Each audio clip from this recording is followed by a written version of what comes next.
Dirk and Dirk and Murph and Murph and Dirk and Dirk. Hey, Whoa, that went really quick. I'm so used now to having a video. I was like trying to get the chat and then not have the YouTube video.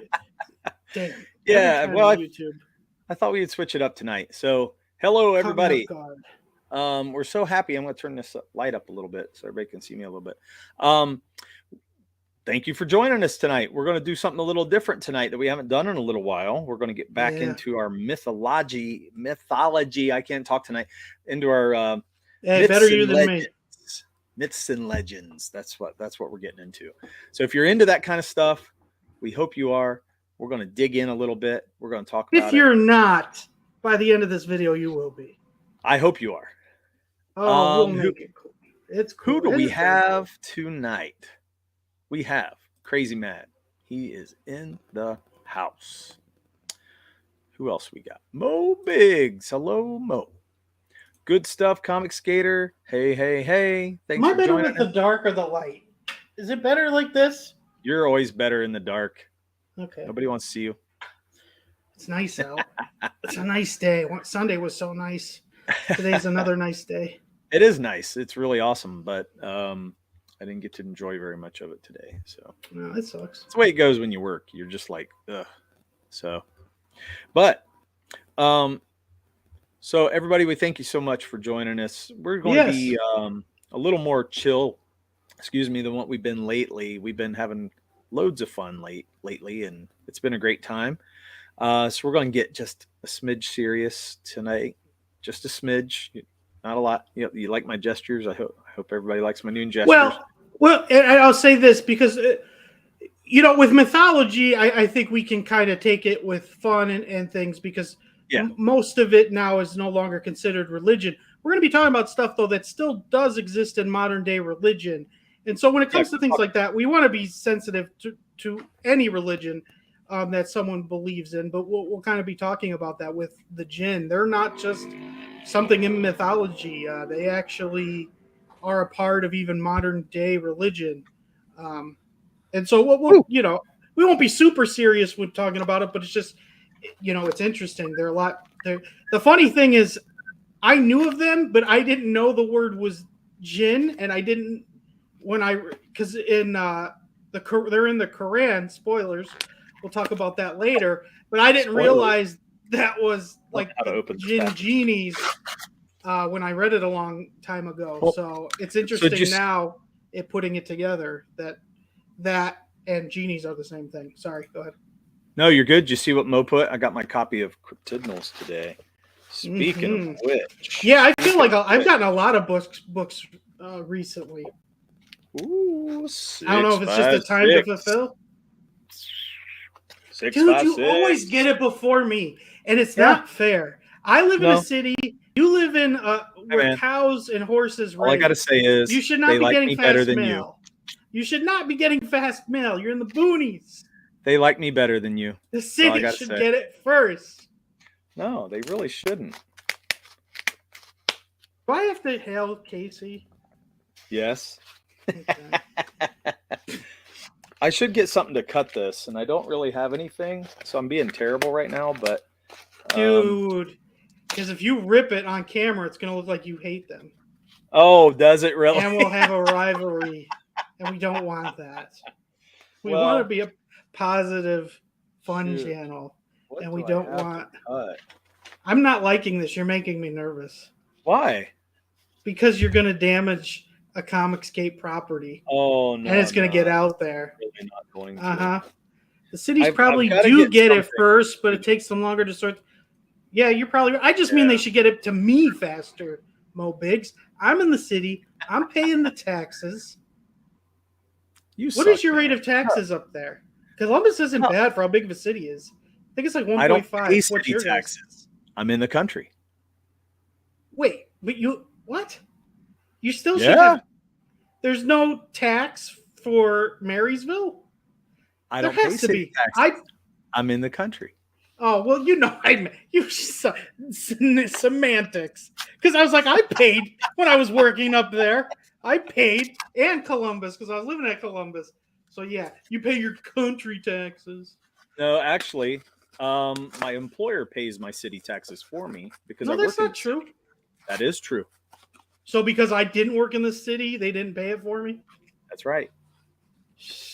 They did pay yours for that, though. No, they didn't. I always owed every year. No. Not to Marysville. Yes, I did. Oh, you know why? Because you worked. Yeah, because you didn't work at West Central. I did work at West Central. I didn't live in Marysville, is what you're trying to say. No. Because there are people who don't live there and they pay. Wow, look at this, dude. Look at that. Oh, man, this is awesome. Dude, it's in the dark. You can't see it. You need to put your lights on if you're going to. No, they can look. Lights right on it. All you see is the plastic. Okay, there you go. You can see it. You got to look better. Better. What is this, Captain America? Where he says, look harder or something? Yeah. Look better in the comics? That's gorgeous. This is great. I can't wait to get into this. This is going to be fun. So that means I won't get it for another 8 days. Oh, they got the Polaroids in. Oh, Murph had to pay extra city slicker tax while working on the. Can't wait to get into it. It's going to be awesome. Thank you.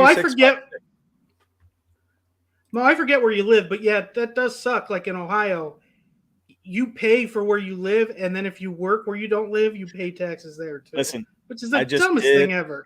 I hope didn't get to vote in that city. Listen, I just hope everybody got their taxes done because it really sucks. And I just did that like last night, finished ours up, and we owed, and I was so angry. But you got to do what you got to do. And it was just so disheartening. And this year has been a shit year for taxes.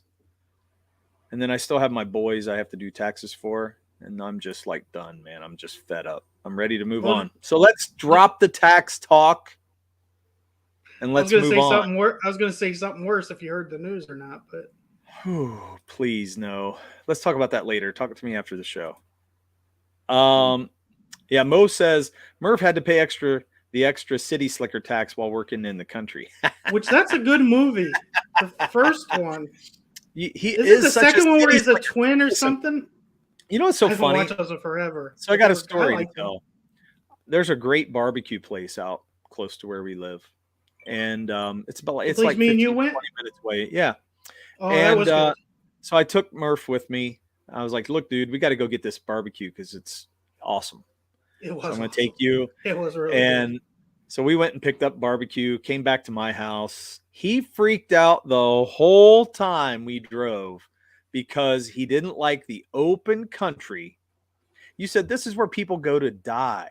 That's what you said. Serial killers.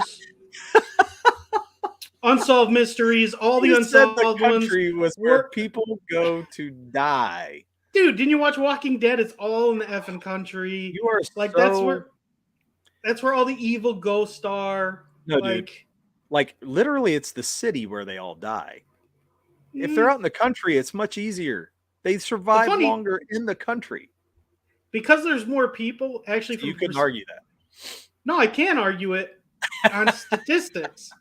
If you live in a city, you have a way less chance of having a crime happen to you because there's so many more people. You have a bigger chance of having a crime happen to you in the country because there's a lower number of people. You are incorrect. No, that is completely correct. No.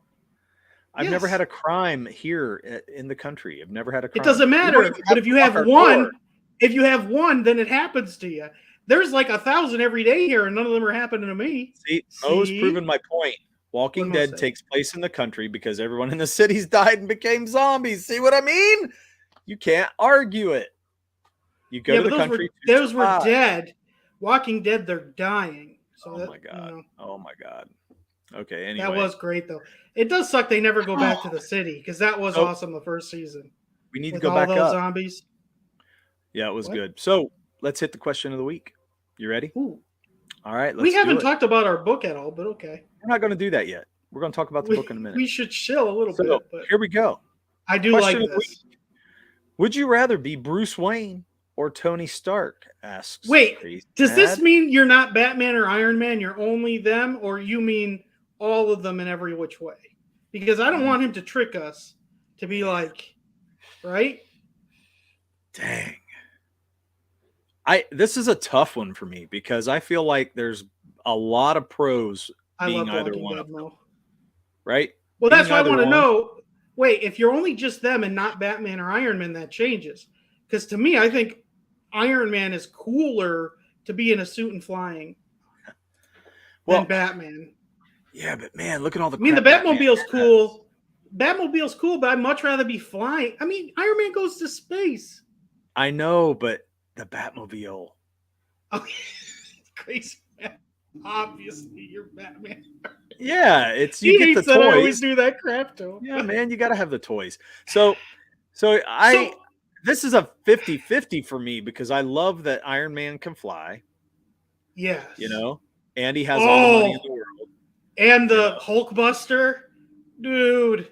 Yeah, the Hulkbuster's pretty cool. Hulkbuster's pretty cool. Batman, he makes all kinds of shit too. I mean, he really is great. He's got the cave. Who wouldn't want to be down in the cave? You know what I mean? That's cooler than Tony after Stark. A while, though. The cave is cooler than Tony Stark. It's cooler than what Tony Stark has. Yeah, his room of just with all the iron suits. It's cooler. Yeah. Why does he have the huge penny and dinosaur? What are those things from? They're always in the comics. They're stories. They're from stories. Oh, they are? Yeah. What's a huge penny have to do with anything? I can't remember it all, but I think it's... Are they like goofy old classic stories? I don't know. I don't remember that. Oh, but you know what I'm talking about. We got Lord Raven in the house. Thanks for joining us, man. Look at this. I think Batman's cooler, but his life mostly sucks. Well, yeah, your parents die when you're a kid. Like Tony, they die when he's a teenager. So, yeah. Wait a minute. I'd much rather Tony Stark all over, because living in Arkham blows, because all those freaking characters. Like, I'd much rather chill with the Avengers than Justice League. Would you though? 1,000 times. No, not me. Are you serious? Yeah, man. You got Superman. Superman's a dork. He's not cool. Thor's cool. No, Thor's Superman cool. would be pretty damn cool to hang out with. Thor's way cooler. I don't know. Green Lantern. Look at that. I just got the book, so I'm just starting to read it. He can put you in a bubble and just float you up anywhere you want to go. You know, he does do that a lot.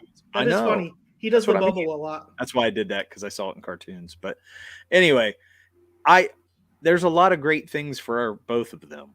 It's kind of 50-50 for me. No, I'd say pros and cons for both. To me, Batman has Batmobile and Batcave. Lord Ravener says Scarlet Witch would be awesome to hang out with. Yes, she would. Yeah. Although I'd be afraid she'd alter reality. That'd be weird. Actually, if we're doing a contest on the females, Batman might win on that. Look at this. I'd much rather be Bruce. Tony's a cunt. Wait a minute. Bruce isn't like this loving, great person. Bruce is always miserable. No. He doesn't even make a sandwich for himself. Alfred does everything. When you watch Bruce out in the public eye, he's always like the playboy. He's always this immature jerk. Sure. You know, kind of like Tony. A lot like when Tony. He's with Robin, all he's doing is telling Robin every time he's doing something wrong. Come on. Yeah, but you know what? I think Tony's way more fun. They definitely have the tropes that they've roped him into and kept him in, which I think is stupid. Like Tony being a drunk, that's something that they rope him with. So I guess if you want to have alcoholism. Although alcoholism does really go away. So depression with Batman or alcoholism with Tony Stark. You got to take everything in. I'd take depression. Dude, dealing with the Joker, though, all those times, like Iron Man, his bad guys don't keep coming back. Like, they're pretty much, right? They're like... What if, to be Batman, your life had to be written by Tom King? Ooh. Well, who's the writer for Iron Man, though? Like, who are you going to give them? I have no idea. You know what I mean? Yeah, like, there's not a great Iron Man writer. Nah. Not worth it. No, I'm still saying Tony... Because he's got cooler stuff. Okay. And Tony, I'm not going to be hurt all the time. Batman has bruises all the time. Know your limits, Master Wayne. Tony He just gets in a freaking machine and he's fine. It's true. Okay, so you picked Iron Man. I'm going to have to probably slightly give him an edge, but man, they both still have really. The funny thing though, 10 years ago, everyone would have said Batman. It wasn't until Robert Downey Jr. Iron Man sucked till then. Till the MCU, Iron Man sucked. He barely ever did anything in the comics. Like, yeah, he really didn't do anything great till the 2000s. Before I'd go clubbing with the Joker any day.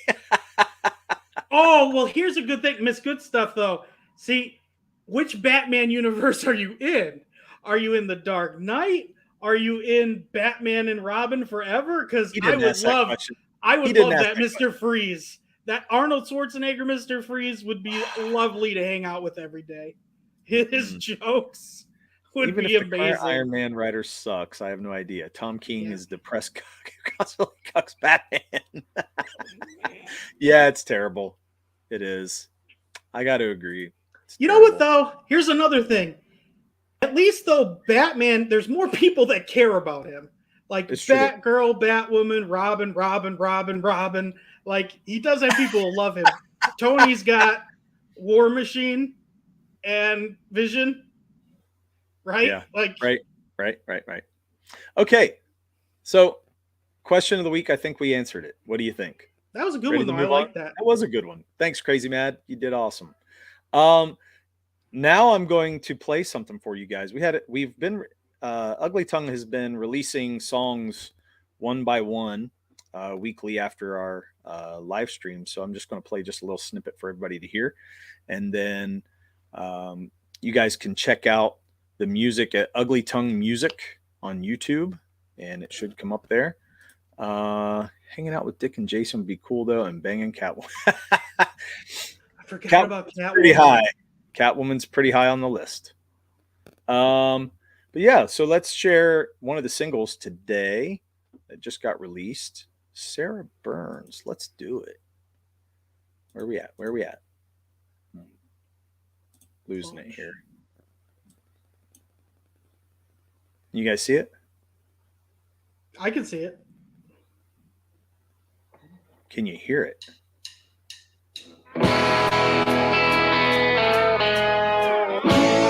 Nice.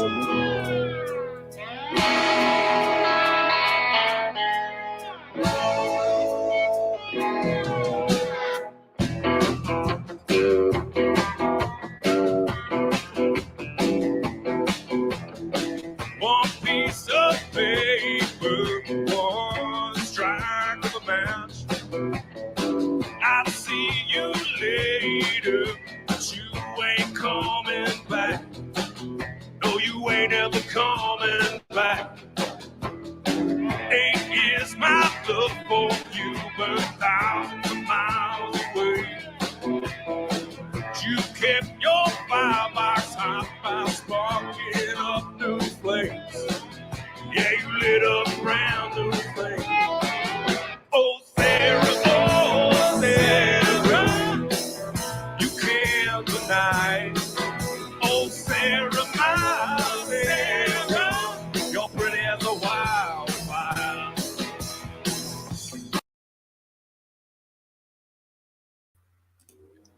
And there it is.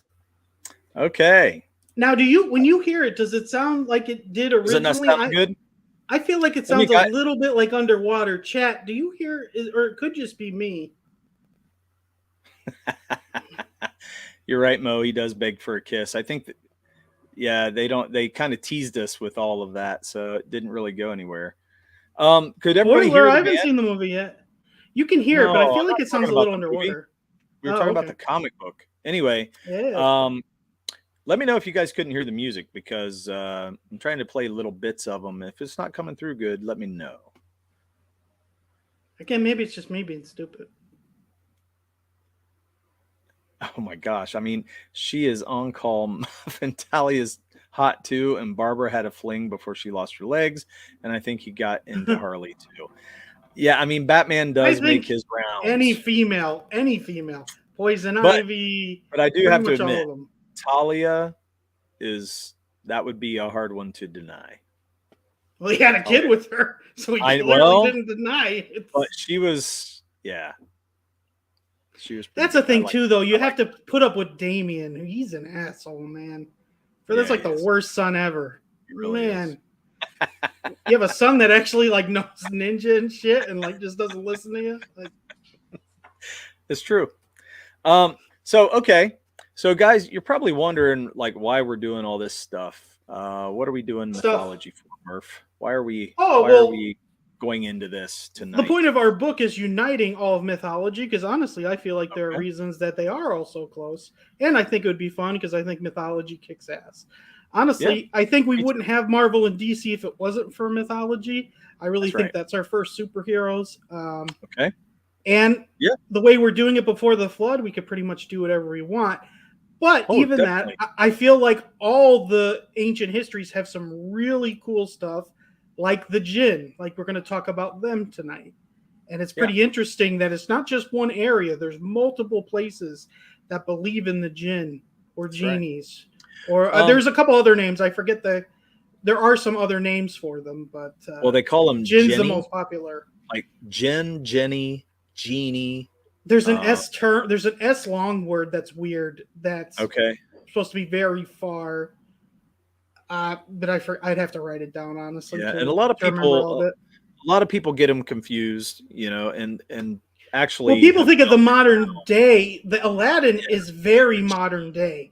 Yeah. Like now that I think about it, The Witcher having the wishes isn't very mythology-ish. That's not, for most of the time, genies weren't wish granters. That's a very modern take on them. Like only last 200 years. It's not even a wish. I mean, it's really kind of. No, doesn't he have 3 wishes? I didn't think it granted him. I thought it made him sick. Right? Well, because the Witcher wished for him to shut up. Right? Oh, that's right. Talking. Yeah, that's right. Did he have 3 or did he have 1? Now I forget that episode. I don't remember. I have to go back and watch. It's a good reason to go back and watch it. No, he had more because remember he wishes to be in love with what's her name as his third wish. Remember she's trying to take the Djinn in. So they do have 3 wishes, which again, and you know what? I don't know how much The Witcher is actually based off of mythology or not. I know they're books written by a guy, so he might just have had fun. Okay, but here's the thing. I don't think it's just that it's mythology. I think they use mythology and do their own fantasy with it. Like Lord of the Rings. They make up their own stuff with it. Vikings and you get a lot of the Norse is pretty big right now. Yeah, I mean, when we talk about just giants, getting into that. Norse changes the giants, to frost giants and stuff like that. And it's like that's not necessarily true mythology, but it's definitely, or historical mythology, but it's definitely part of their history and part of their, even folklore. Thor, Marvel's Thor is, especially the movie, like the comics, they definitely do delve more in the historical aspects of it, but they do things that aren't. But like the MCU, like they're not even close to what like the Norse really are, honestly. Like the whole thing, whether they're gods or not. But like I said, they got the origin from it, but they didn't really, once you talk about Asgard and all that stuff, they're not following any Norse mythology except for names. You know what I mean? And kind of Asgard's a place in their myth. Once again, they're using names and they're using everything else. Oh, I'm sorry. They're not using the true mythology. They're just basing it and then doing what they want with it, which I'm fine with because they're trying to make comic books. Thing. Well, but not the way it is in the comic. You know what I mean? No. No. And then, to me, I'm fine with that because they're making their own story, and we know Thor, in all of mythology, never looked quite like they draw him in the comic books. You know what I mean?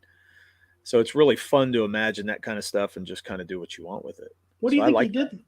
I wonder what there's a lot of stuff in the chat, so I didn't know if we needed to. No, we've already hit most of this. So I just saw that. Djinn, he got 3 wishes. Yeah, he was a genie. But that's a very.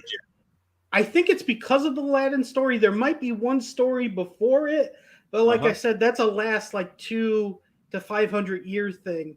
all the jinn before that are never wish makers. There are a lot of different things actually. I don't want to go into stuff because I know you have some things planned out, so I don't want to overspeak. Well, the only thing I was going to do is start off talking about. There's a little book that was called 1001 Arabian Nights, and if you guys have heard of that book, I'm sure you have. It actually was called The Arabian Nights early on, and then it got changed to 1001 Arabian Nights, and that was the more popular version. And it got changed later on through history. People have added stories to it. They've changed it. Yeah, because Aladdin wasn't part of it. Right. And then even things like Alibaba and the 40 Thieves, I think that got added later. So Alibaba and the 40 Thieves. You guys remember?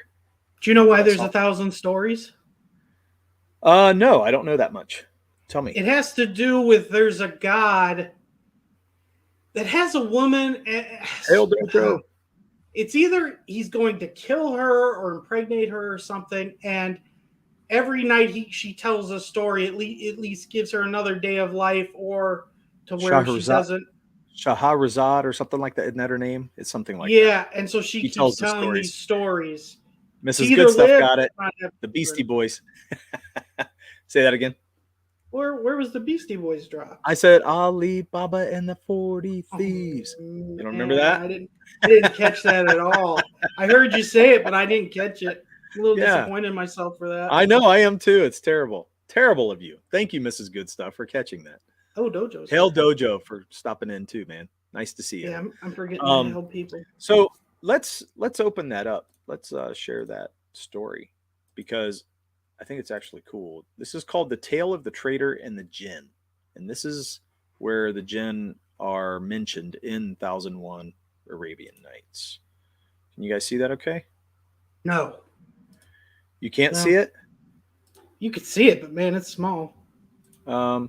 Okay, well, you may not be able to read it. No, I don't have my glasses on. I can read.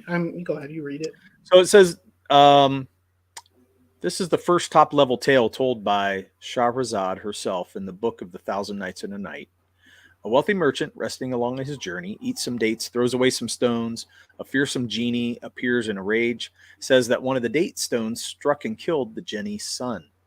Although the merchant protests that he didn't do it on purpose, the genie is intent on killing him.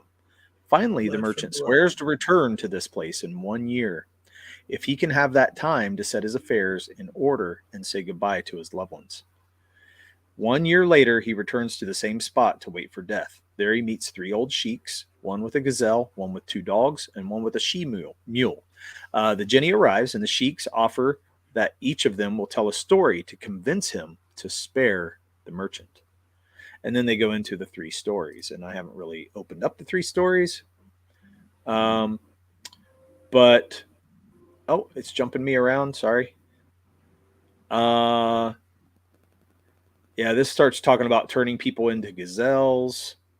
And, you know, I'm not going to keep going into that. I'll stop it right there. But so the point of it is you get this mean take on what a genie is, or Jenny, they call it, which is Djinn. And so the first time he comes across, the Djinn accuse him of doing something that he had no intention of doing. So you want to take it from there? Where will my light go? Oh, I'm not sure. You did black out there. I don't know what's going on. I know. Oh, that's why. Okay. Because my screen was mostly black from the... I full screened it because of the writing. Oh, did you? What did you want me to talk about? Well, I was just going to say, take it from there. So the first time we meet a Djinn in this story is he's actually really mean, and he's accusatory, and he's accusing somebody who really had like innocent intent. You know, the guy was not intending to harm the genie's son or anything like that. He got accused of harming his son, killing his son. So, well, yeah, the interesting thing, because these stories aren't as far back as where the Djinn come from. Because when the just Djinn, going here for now. We'll go into the you want me to stay here? Or go for now. Earlier stuff? No, we'll stay here for now. I mean, most of the time when you hear about Djinn, the things that I think about is that they are mean. They're usually not. I know there are different types of Djinn, but most of the time when you hear about them, they're doing evil things? I mean, I can't say that's just a Western thing. I think Westerns, other than the Aladdin, because of Disney, they don't use them as good, but they can be good. You know what I mean? They're not like controlled by anything. They have their own free will. Wherever, whether you're taking that from religion or you're taking that from mythology, so they're not like monsters. Now there are some people that do think of them as demons, but they think of them more like how Christians think of angels and demons, where they're not all demons, just the bad ones are demons, and then that there's good ones that will like guard you, like guardian angels. And even a big thought is so there's really interesting things with the Djinn. So because again, of our Western history with it, we only think of them as being stuck in a box, which that's not a big thing with the Djinn really either. They're really more believed to be in the wind, to where they can even make like bad storms. And you know what? I just realized we had I Dream of Jeannie too. Did she go in a lamp on the TV show? Yes, she did. So again, that's where like it's all modern. Our it's all Western, the modern take. The modern stuff is not even close to most of the Right. mythology or the actual religion. Like Muslims, they still believe in Jinn. Now it depends what type of Muslim you are. Yeah. Like there are some Muslims that don't believe in the Jinn at all, but there are still today that believe the Jinn are very, very real. Right. And can be evil or good, just like angels and demons. Sure. And to where they can help you or they can curse you, make you sick. Okay. Things so like Dojo that. says the meanest Jinn are the married Jinn. I don't Crazy know Matt that. Says, if he Janae, wants to. I was running. Janae, that's pretty good. Janae. The evil Jinn are the Afriti. Probably. Ooh. Yeah, Afriti. So there's names. I know there's a lot. I knew they had types. Yes. Well, being painted as evil is just part of being marginalized. Marginalized. Dojo, what are the ones in the wind called? Good one. Because there are ones they believe that are invisible, that are in the wind and can make storms. But then they also believe Jinn can be animals or even humans, that they can transform. Yeah, I'm not sure. So Crazy Mad says the wind ones. Like they were born in the wind. Puns. I'm out of Djinn puns. That Djinn. And the Mrs. Good Stuff says unimaginable, Mo. Nice. Good one. Well, you could think of genie puns too. We'll take. Oh yeah. And let's read some of this stuff. So this says. Oh, so you're going into so this is the Quran. Yeah, this is from the Quran. Reality of Jinn, according to the Quran and Hadith. The literal meaning is to hide and conceal. The word Jinn came from the word jana, which means to hide in Arabic. Jinn and angels are the supernatural creatures of Almighty Allah. Unlike humans, Jinn are the invisible beings, and humans have no such powers to see them. They're invisible to the naked human eye. In the Quran, Allah says about the existence of Jinn in various instances.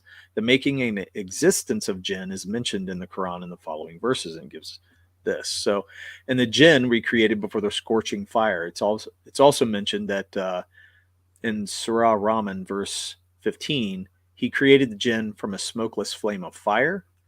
And then it says the angels were created from light and the Jinn from smokeless fire. And then Jinn are also asked to worship Allah as humans do. And it said, I did not create the Jinn and mankind except to worship me. So pretty amazing to hear about that kind of stuff, that it's in the Quran. And so it does make you wonder, what kind of, creatures these are. Casey says, most of the time I hear about Jinn, it's with tonic. Ha ha ha. Yeah, this is in my wheelhouse. When I saw you had this on your topic, I had to pop in. Yeah, man. Love it. I love it. Yeah. Hey, if anyone has other stuff, put it in the chat. We'll definitely discuss things that we don't know. That's awesome. I don't think you're ready for this. Janelli. Janelli? Is that what it is? I don't know how to say that. Hey, is that why they say gingers don't have souls? Janelli? Is that how you say it? Janelli? Oh yeah, it's because are you ready for this jelly? So are you ready for this Janelli? Janelli. The Win Jin are the Wei Chin. Hey, there Dojo, we go. I knew it. Yes. Hey Dojo, if you want to come in here, man, we ought to just have you on if you got time. Yeah. You want to hang out? You don't have to though, but yeah, that's very cool. No, but I'll put the link out. Might as well. So do you have it too? Because doesn't the Quran, is it Quran or Quran? I say Quran because that's what I hear Muslims say. Okay, that's how. Doesn't mean I know shit. It just means I say. Well, again, there could be an English term and then a. Yeah. Whatever I'm trying to say. Right. Does it talk about, because weren't they created the day before humans in the Quran? I'm not sure. Unless it's not here, because I know there's this creation story where like the angels are created on a Wednesday, the Djinn or genie or whatever, they're created on a Thursday, and humans are created on a Friday. Yeah, so I said Quran, and it's correct. Quran, yeah, it's cute. Pronounced Quran. Quran. Yeah. What am I saying? Quran. Okay, yeah. Quran. Sound like an American. American. Yeah.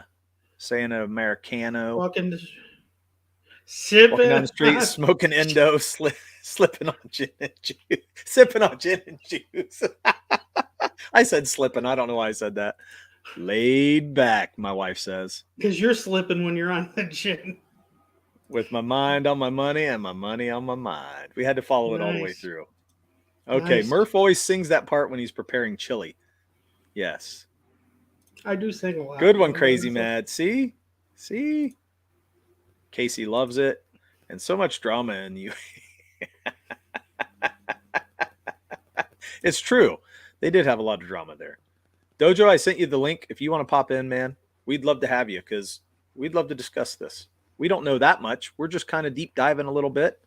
We're probably just scratching the surface, really, on what these mythological creatures are. We really don't prepare for our videos. Oh no, we prepared. I mean, I have some things that we're looking at, but it's not like as deep. A lot of mine, I'm going it off memory from other religions and things. Well, this is more deep dive than what we normally do with other things. I mean, we're talking about, the origins and getting into, what the viewpoints of the modern world versus, the ancient world.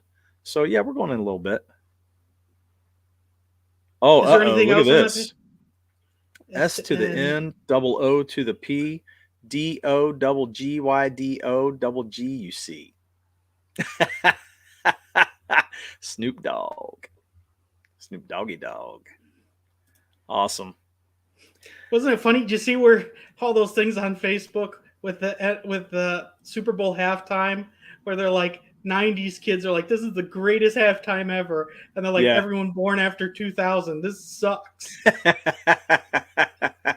Right.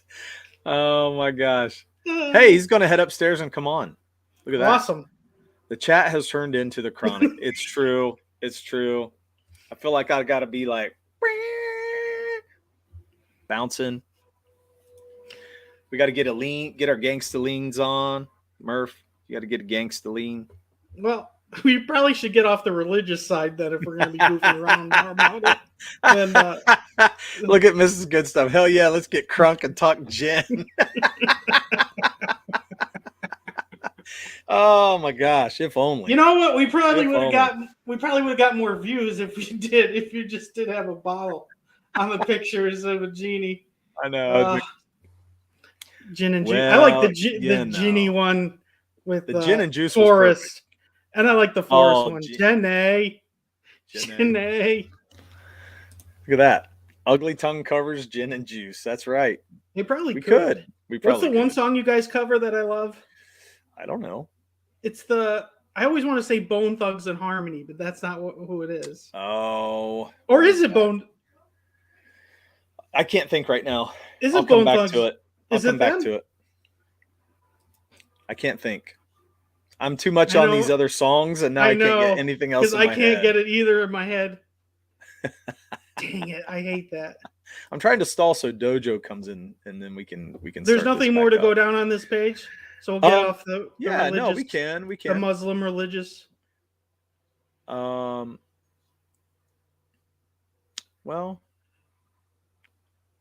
Oh, I just remembered something. This is weird. Go yeah? ahead. Go ahead. Okay, so there's a book that's not considered biblical, and it's either the Prophecies of Solomon or whatever, but the King Solomon has a ring where he can control demons, and they were the ones that were supposed to help build the temple. And they say that they're also Djinn, that he controlled Djinn as well. There's like a different interpretation where it's not demons, but it's Djinn that Solomon controlled.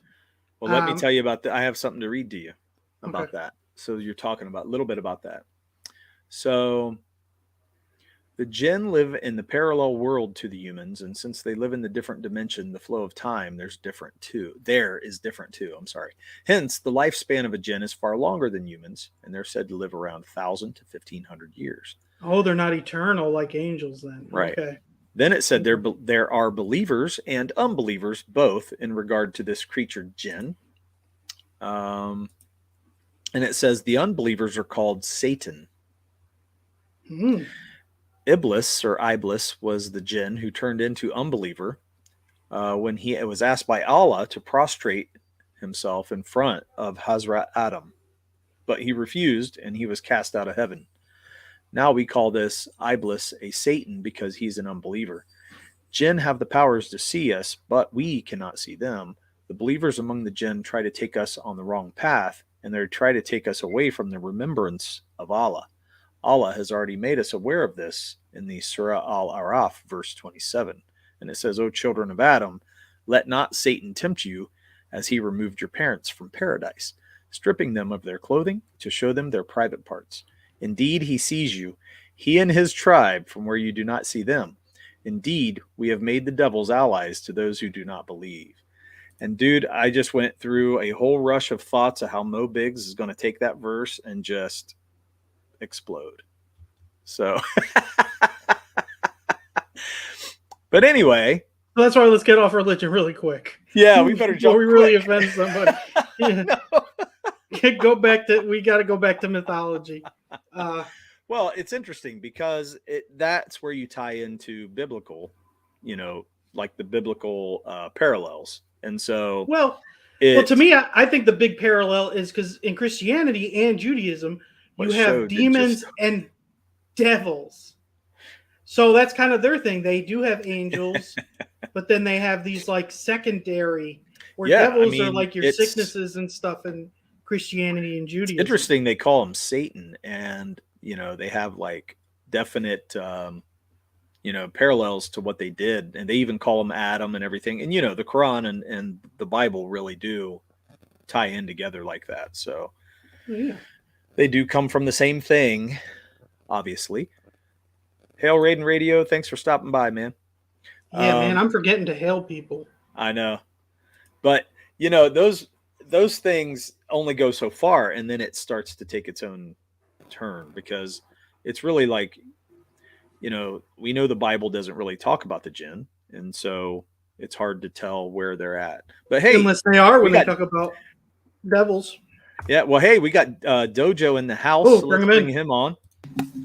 Hey guys. Hello. So my lighting's going to be bad. I got this bright yellow. I'm not prepared to be on all screen, good, man. But it's totally fine. Every episode we deal with this guy's face, so it's okay. Yeah, we're just hanging, so it's all good. Okay, cool. But you seem like you really know a lot about the Jinn. Well, this is one of the things I do know a lot about mythology, but this is one of the specific topics that I like to read about a lot. Yeah. One of my main characters, which hasn't been, well, actually she has been published, but she's been in a couple issues, but her name is Meridia, and she is a Djinn. Okay. And I read a lot about the Merid Djinn, and they are the meanest. So she's not one of the good guys. But right. I wanted to point out too that in the Quran, I believe they call it Shaitan rather than Satan. Shaitan. Oh, okay, yes. Okay. So it's just a matter of pronunciation. Slight. Right. Yep. Yeah, and this what I'm reading. You're online. You don't know how accurate some of the details are. So when I'm getting this, I'm not real sure. And it doesn't give me any kind of, like phonetic spelling. So I'm not sure if I'm saying it right. Oh, so. yeah. You know, interestingly, a while back, I worked as a praise team leader at a Baptist church, and we had this guy come in and ask if we could store his books. So we had, we talked to him about it. They were Christian books, all written in Arabic. So wow. he was he was being an evangelist to the Arabic community in our area, because in Dearborn, Michigan, is the largest population of Middle Easterners outside of the Middle East. Right. So he felt that this was a good opportunity for him to reach out to them. And, I think he had mixed results, quite honestly, because some are devout Muslims, some just like a lot of Christians are sort of, recovering Christians or whatever. Right. So, right. But yeah, looking at those books was fascinating, even though I couldn't read them. I talked to him about it a few times, and the parallels, which the reason I mentioned that is the parallels that you were drawing between the Bible, the Quran, and the Talmud are all, they're pretty interesting. Of course, the Talmud being the Old Testament, and then the Bible has the New Testament sort of tacked on Talmud, there. Talmud, yeah. Talmud? Yes. Okay. Yeah. It's something like that. I know they have a weird pronunciation. I'm probably not saying it right, but wait a minute. I need to. I'm fine with the chat making fun of me, but radio. How would I fit all these effing books in a crawl space? Believe me, I don't fit in a crawl space. It's a short bookcase. That's why. Yeah, that's right. I can't even say anything about this. You do look like you're in a crawl space. I don't know what else to say. I got 2 doors. I got a door. Somebody had to shove you down a hole somewhere. Anyway. I just heard Down in a Hole by Alice in Chains. Good song. No. So I've been to Dearborn, and it's very interesting, to know some of their culture and, to get to know it, and ate in some of the restaurants down there. I think I've talked with you about that before. Yep. Dojo. And a lot of the signs in the area are also in Arabic or Sanskrit. Yeah. I mean, you literally feel like you're in another country because, everything's written that way, and the way the storefronts are, everything. Yep. It's like total culture. You're they really don't even immersed. have like a small English, kind of like how we do with Spanish. They have some, but I think it's most of the big signs. It's already written like in their language. So, But sometimes some of the nicest, most hospitable people in the restaurants, they're like, "Oh yeah, you're gonna love this, and why don't you pick this and that?" They're very helpful. I've had great experiences there. Me too. Good food, loved it. I'll go back again just because I want to experience the food again. So I would say if you guys get a chance, it'd be good to go with somebody that knows their way around a little bit and can take you to some places that are good. And that's what we had. That's why it was so good for us. But gets a little scary if you're not you don't know where you're going, but anyway. Yeah, just a couple of blocks in the wrong direction and you're at some scary areas of Detroit. Yes, exactly. Because Dearborn and Detroit border one another. Oh God. Yes. Oh yeah. And that's what we did. We didn't go down into the scary parts, but we were like right by it, and we were just like, okay, we got to keep rolling. So, if you're all the way downtown Detroit, it's actually pretty cool. It's sometimes when you get about 2, 3, 4 miles out from the center, that's where it's bad. Yeah. Yeah. I don't want to experience that anymore. Okay. So let's, back to Dearborn, or back to what you were saying. Back with so Dojo, with the Djinn, what else do you know? Like, do you know about the other cultures? Is it just kind of in that area, or? Because we had a lot of things different to talk about, but I just didn't know what you wanted to add. Or that's a good question. Okay, so as you probably are aware, most cultures have dragons of some kind, right? Yeah. The Chinese have the snake-looking dragons, and the English have more bulky. So the reason I bring that up is there are forms of Djinn in a lot of different religions, and they're called different things, and sometimes they're called fairies or sprites and things like that, because those are magical beings as well. I didn't know there were parallels to them. I didn't know they I didn't think of it, but you could. Yeah, it does make sense. I mean, they too resent humans and play pranks on some of the more harmless or, benign magical creatures just play pranks on humans, where others try to put humans in peril in the stories, and then of course, through their, their, what's it called? Deniability, they can say, well, I didn't do that. That was your own. Right. Yeah. I didn't know they tied together at all, but I'm more curious as to what types there are. So how did you find out the different types?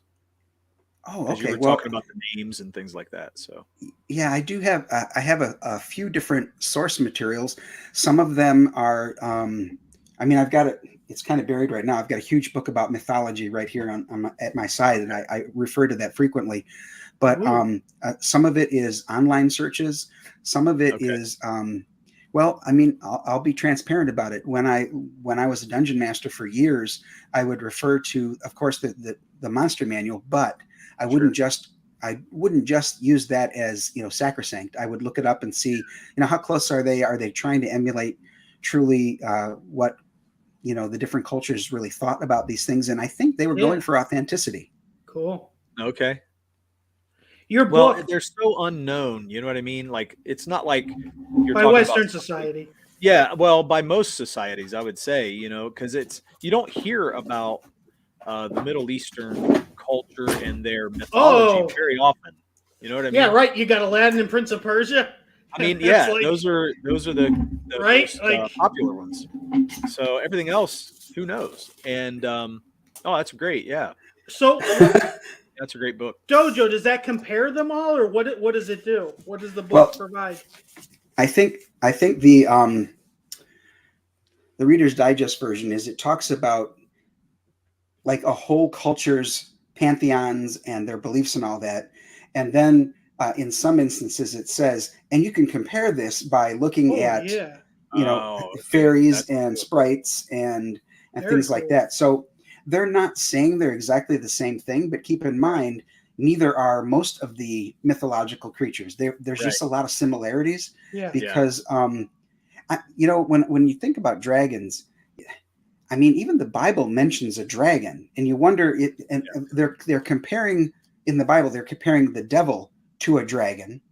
But that being the case, what were they comparing the devil to? What was the dragon they were talking about? There had to have been something that they witnessed or experienced that they likened the devil to, if they're going to use the dragon as a similarity. It's like, really, I wonder what their version of the dragon was, such that it even made it into, a lot of people feel that it's a writing that's divinely inspired. So if that's there and there's some accuracy to it, what is the dragon that's mentioned in the Bible? Well, wouldn't it be with Joshua when their scouts see tails that are as long as something? They see they don't just see big men. It says something like that, right? Like the creature's tails are as long as like cedar trees or something like that. Yeah, it makes you wonder if what they saw were perhaps skeletons of dinosaurs that hadn't yet been buried by the sands.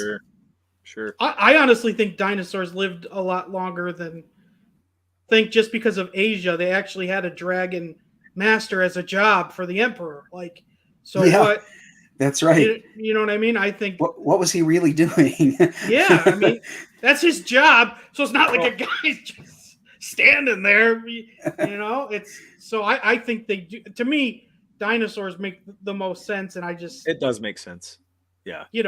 When anything in history that's not alive now, like you're using a rubber ruler when you think of it. You know what I mean? If you go into a room and you see a candle and where it's you don't know how long it's been melting for. Right. You can make guesses. You can look how much is on the floor and that. But that, I think, a lot of our history, and if there is a real big flood, that could really F up what would be in the ground at what time and everything. It could look like it was in the ground a lot longer than it was because of water pressure and rocks moving and everything like that, where you can totally sand moves, so. Well, plus, also too, though, we've got carbon dating. If you want to trust the science of things, often they say something is 6 million years old, and we have to trust that. If you choose to, you have to trust that the carbon dating is correct. But those people who are Bible literalists think that the earth has only been around for 6,000 years. Right. So to say something 6 million years old, they will dismiss out of hand. Yeah, they will. Well, here's the interesting thing, though. Aren't there Christians that believe the days are like 1,000 years? Oh, you did say 6,000, right? Yeah. They don't believe it's longer than 6,000? Well, it depends. There's people who believe in the gap theory, too. That the first verse is created, so it's done, and the rest is recreating it, like fixing it, like something happened. So it's not, the first verse isn't connected to everything else. But that's another day to go into something like that. Boy, but I do enjoy that. A different deep dive creation. Well, because we're gonna in our story, we're gonna have different creation stories depending on regions and things like that.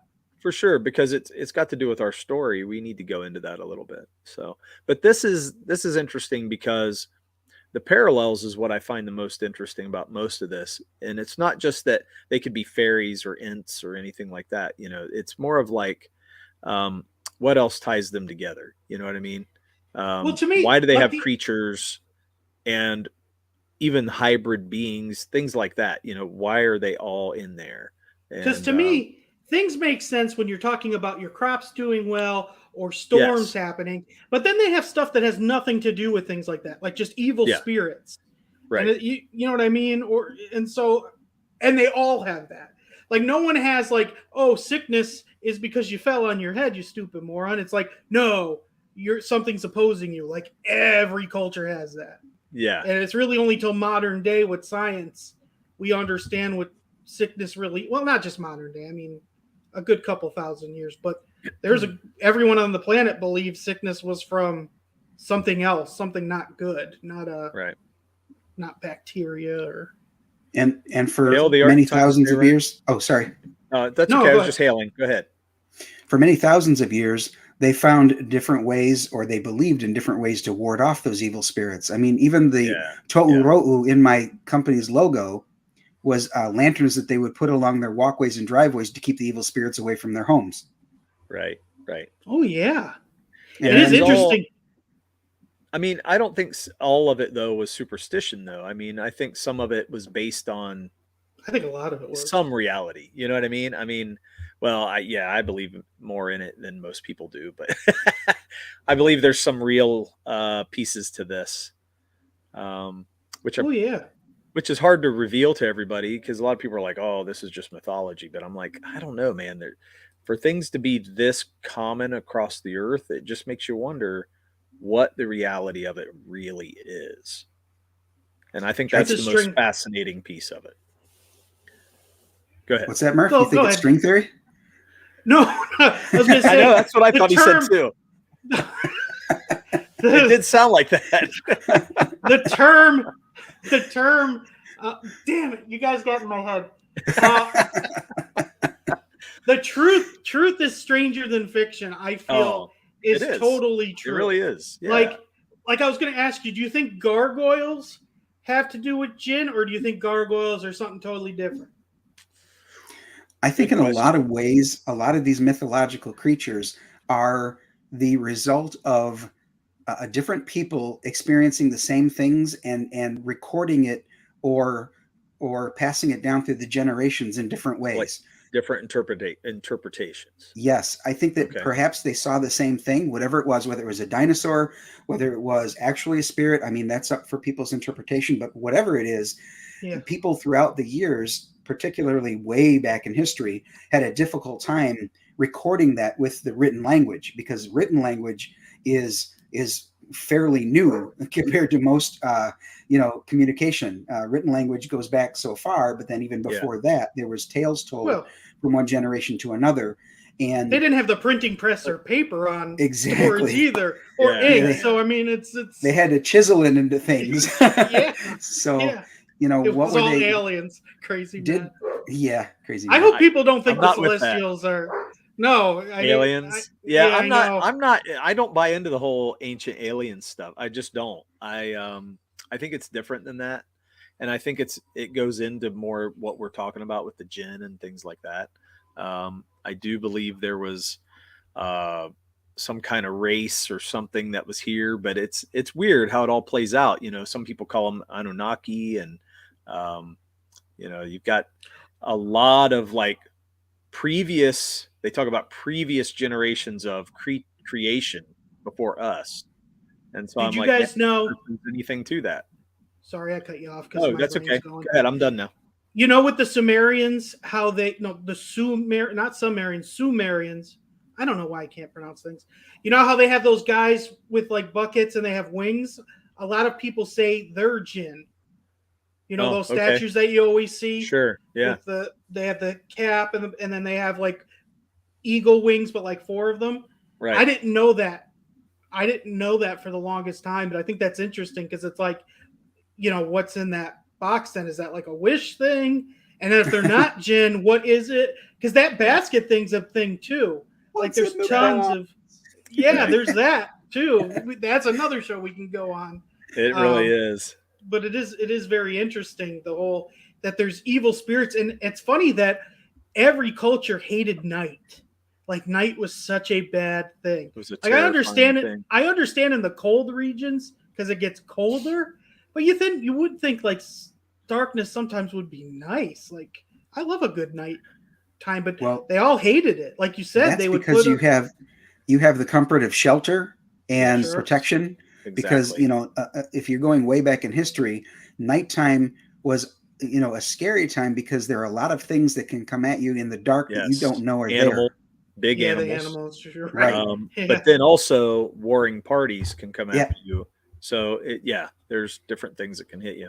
A lot of things can hide in the dark, and that makes it an unknown, which is kind of scary. Right. You were talking about the ancient aliens, and sometimes it's fun to consider that theory though, because look at the precision. I like it. Look at the precision that the pyramids were built with. Yeah. I mean, those rocks fit together with like a micron of distance between them. It's like seemingly impossible. And then if you even just think about the fact that the pyramids are in Egypt, sure, but there's also pyramids in South America, which is about as far away as you can get, and they're built with the same precision. It's like, they even line up. I think they're even on the same. Even Asia has pyramids too. Don't they have them on the same latitude? Or something? There's something where they line up. Yeah, they do line up. So it's pretty amazing. You have to look that up, Dojo. You could Google search it and you could actually see that they line up in the same place on the earth. Not if you're going to South America, no, but like where the Mayans is and where the Egyptians and I think the Asian pyramids actually line up. Like they're like right next to each other, like with precision. Makes you wonder. Yeah, it does. I mean, it does. And it makes me, I tend to more go, I guess I'm more on the religious side than I am on the alien side. Well, I don't. And I think what people call the aliens would be more like what we would talk about if we talk about the Nephilim being born with the angels and things like that. I tend to go on that side of things. Well, when people say ancient aliens, they're thinking of green men. Where you're talking about spirits or dimensions or things like that they're not born here or live here, which that is. Well, when they talk about even like the Anunnaki, they talk about them being like golden and having like. Oh yeah, they're from another. Aren't they from like the unknown planet, something like that, or Planet X? Well, it wasn't just that they're aliens. People have thought of them as being more spiritual too.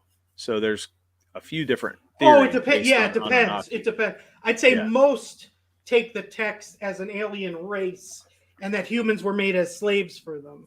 Right. Yeah. Crazy Mad says nighttime was the hour of the wolf. The Art and Times of Jay Ryan say ancient astronaut theorists say yes. Yeah. Say yes to what?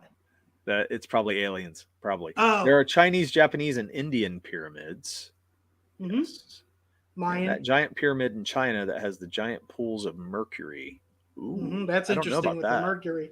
Yeah. I think there was a pyramid too, yeah. I think there's a pyramid in South America that had been completely covered by jungle, and as they're investigating further, they're finding that it perhaps could be the largest one that they've ever found. Wow. When you think of the Amazon, they say there are tribes that live there that we don't know of, and animals and things like that. Like 90% of the Amazon we don't know.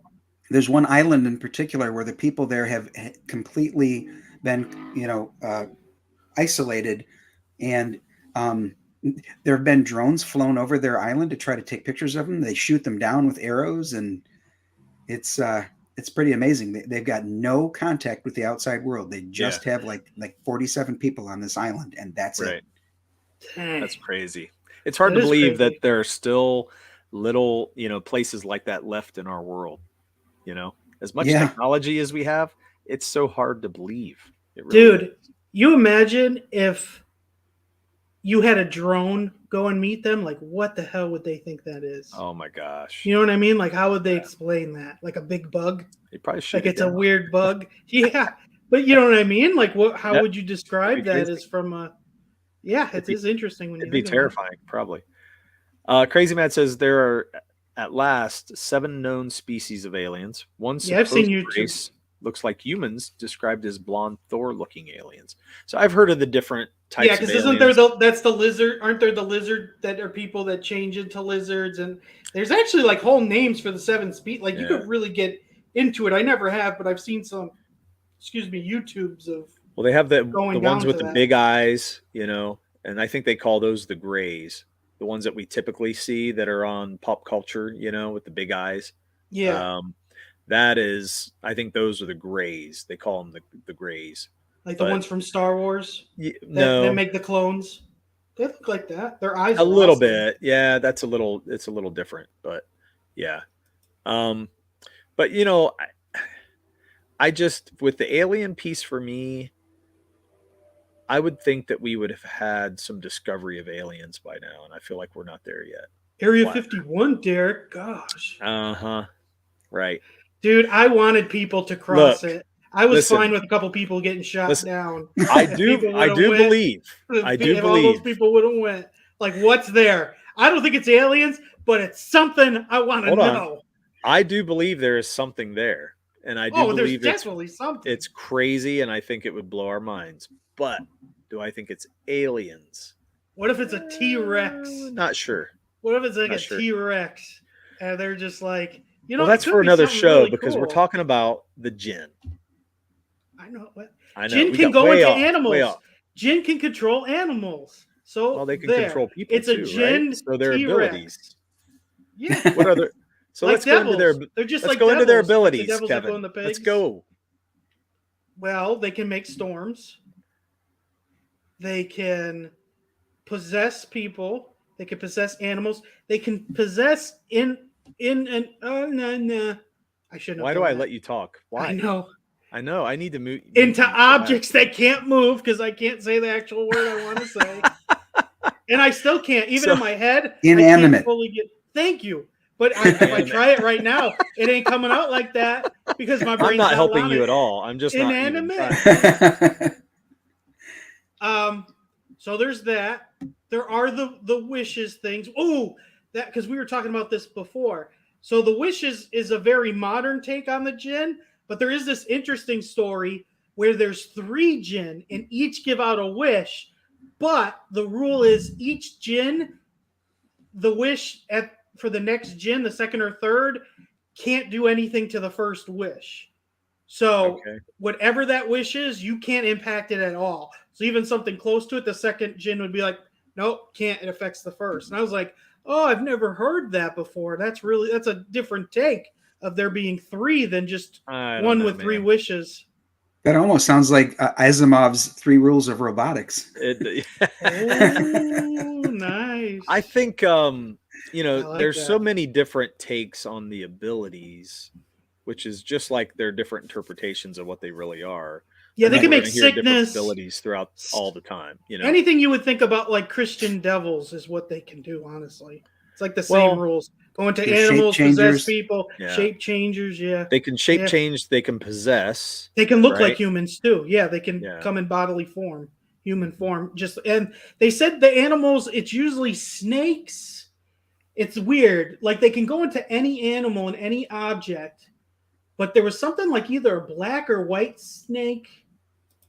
I don't know. Maybe it's because of the region they were in was something that it often liked to, and maybe lions or there's 2, or maybe dogs. Maybe it was dogs. I don't know. But there are animals that they tend to, like people would usually when they saw those animals, they would think, "Oh, that might be a Djinn." Right. Let's not throw sticks at it. Okay. But you'll throw sticks at cats in the region because they're not. I know that the Dojo, do you know any of that? Am I saying that right? That part I don't know about with the particular preferences that they would possess certain animals. I know that one of the Djinn is the Rakshasa, which is almost always portrayed as a tiger that has better than human intellect.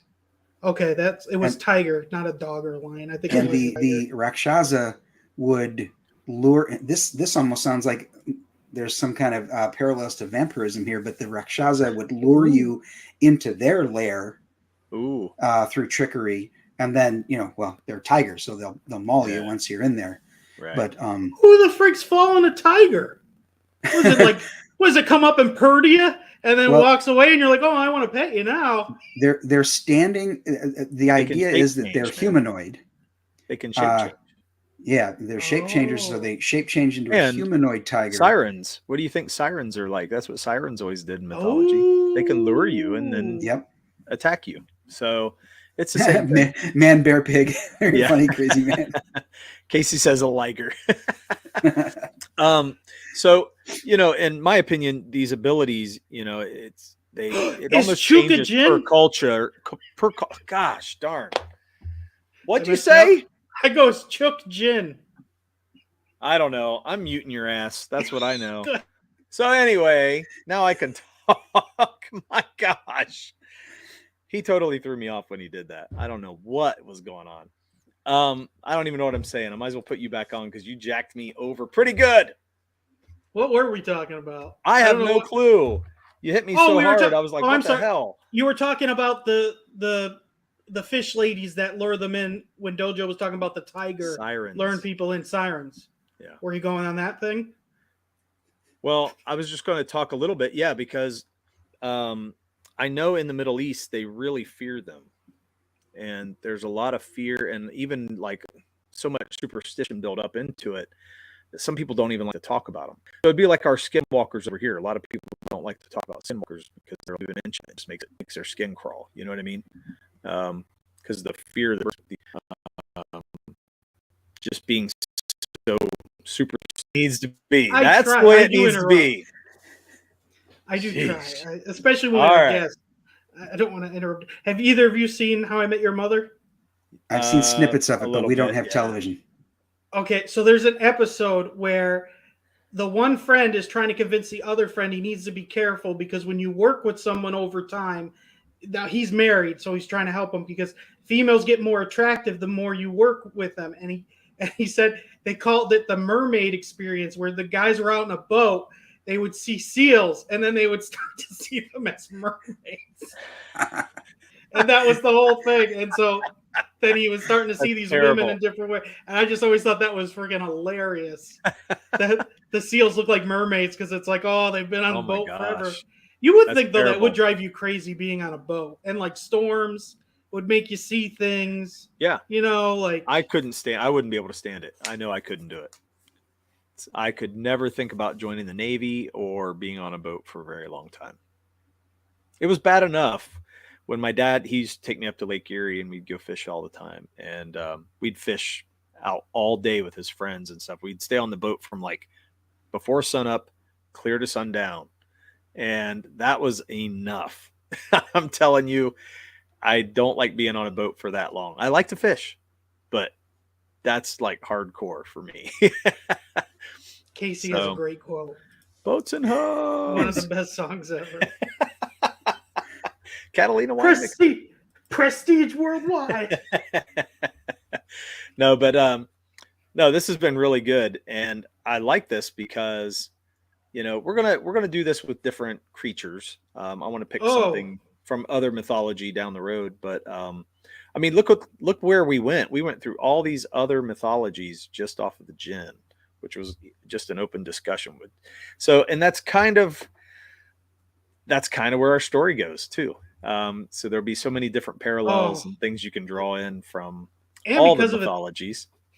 There's so many cool things we can use too. Like yeah, exactly. Like really? Heck, if you like, prepare me, I can come with slides next time. I'm known for Ooh, the slides. ooh. Well, we might do that, but we didn't even know that you knew. So we were like, hey, we're Oh. just going to go for it and see what we go into. And luckily you jumped in and we were like, oh, let's do it. Let's have you on. I saw the word Djinn in your title. I'm like, ooh, what's that? What now? Yeah. Which I don't think we taught you anything. That's for sure. I think you showed us quite a bit more than what we could have shown you. But when I say deep dive, I'm more thinking for us, it's a deep dive, but it's not nearly as deep as we could go. Oh yeah, this could go on for quite a while if we did some research. Yeah. Yes. Oh yeah. Dojo, is there anything else you know that we didn't talk about, or we didn't when it comes to Djinn? Even I'm trying to think of. Well, you touched on a little bit when you said that they sometimes inhabit inanimate objects. It depends on what you mean by inanimate, because, for example, trees are animate, but they're not mobile. They're not ambulant. So, or at least not for real. I mean, in the mythology, the trees can move. Sure. And talk. I think somebody mentioned trees do move, not just sway in the wind. Like when it rains, they turn their leaves up. You know what I mean? Oh, There's things they do. They do move. It's freaking me out about trees. If a small tree is in the shadow of a larger one, but can feel the sun, it will lean to the sun. Yeah, it'll reach to it. So cool. It really does. Yep. So I don't think that's sentience, but it's some kind of instinct. So when they're talking about, for example, the Djinn, they would be believed to sometimes inhabit things like trees, or I don't know if I would go so far as to say an entire mountain, but a lot of times they would talk about the mountain turned against us, or the mountain did this or that, giving personification to the terrain around them. And they would often attribute that to spirits, or, I mean, if you really want to get down to it, something like a Djinn. They may not have exactly called it Djinn, but they would attribute a lot of things to the inanimate objects. What's that? Spirits in the air. Yeah. Yeah.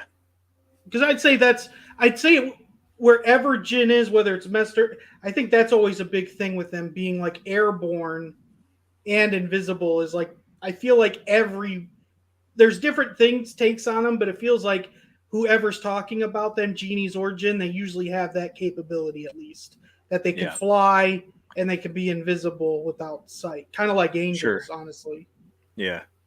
So they're in between the dimensions. It's almost like they're in their own world, and then they can cross over into ours, right? Dojo, I actually think they are a part of the wind, though, right? Some believe the Djinn are like their name means wind. Well, it's as if the wind is personified. Yeah. Okay. As if the wind has its own intellect or something, and then they attribute that to a Djinn. Well, that's interesting because you do in a lot of poetry, when it comes to knowledge, wind is usually known as like wisdom. Right. I mean, even the Bible actually, the wind's wisdom for Pentecost, right? And or lack of wisdom. A lot of times, wind? You switch, every direction of the wind. You change every time the wind changes. So it talks about lack of wisdom as well. You're right. So that is interesting, though, that most cultures do have something with trees to where, like, think about like Lord of the Rings. The trees can move and talk. I mean, Wizard of Oz. Like, there's a lot of trees talking and moving. Do you guys know about the one trees that they're? Oh my God, I can't think of what they're called. There's these trees. It's literally this is a real thing. It's kind of like the movie with the blue cats. That is big as Marvel.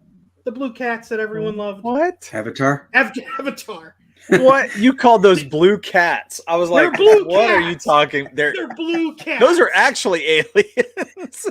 They're blue cats. That's what they are, man. Dude. They're blue cats. Go for it. Tell us a story. Holy crap! Where am I? You know how the tree had the oh my God, stupid blue cats. Like how we have nerves, the trees have not vines, but whatever they have in the bottom. Veins? There. Roots? Not roots. Thank you. Yeah. I mean, it has like a neurosystem, right? Wait a second. Yes, I gotta ask. I gotta ask this. Which of you is the writer? It's on paper. On paper, it comes out. Here It it should doesn't. be The me, tongue gets in the Dojo. way. The hand dojo works. The mouth doesn't work. Okay. This is like, man. Whew. But there's actually these bunch of trees that are connected and have like a one mind where they actually communicate with one another. And scientists have seen it, and you have to look it up. I forget what it's called. Look at my wife. But it's awesome. Damn DC Comics calls it the Green, and Swamp Thing has direct connection to all of it. Oh yeah, that's nice. They've done experiments where they've had plants with EKG hooked up to them, okay, across the room, and they'll do something to a plant on this side of the room, and those plants with the EKG attached to it react. Yeah. Oh, so it's not just one area. This is a multitude thing, not just one place. They've got several plants across the room that are there are no physical connection to the other plant, but they'll harm the plant over here, and the plants across the room, the EKG will start doing this because they're distressed. I read an article probably about. Go ahead. I was going to say one other thing. There's a guy who has done he did something with their neurology. I don't know how he does it, but he connects to the trees or plants and got them to play music. Really? So he got it. He had some kind of program he hooked up to him, and the way that they fed into it, it played like notes.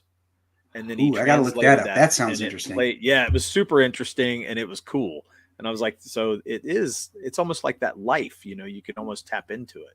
Well, when you think of plants are alive and they die. I mean, they are a living. Right. Well, they also being, respond. They also respond to positivity and negativity. Yeah. Talking to them. So that's not like an old cat lady thing. Yeah, it is. Yeah. I used to think it was like a cat lady stupid thing. Like, oh, hey, tree, how was your day? Like, what is that person nuts? But no, it does. That's with water, too. They say that water, the more positive you are on your water, like the cleaner it gets. Yeah. Snarf. Who's Snarf and Orko? What, you don't remember Snarf and Snarf? I know Snarf. Who's Orko? From He-Man.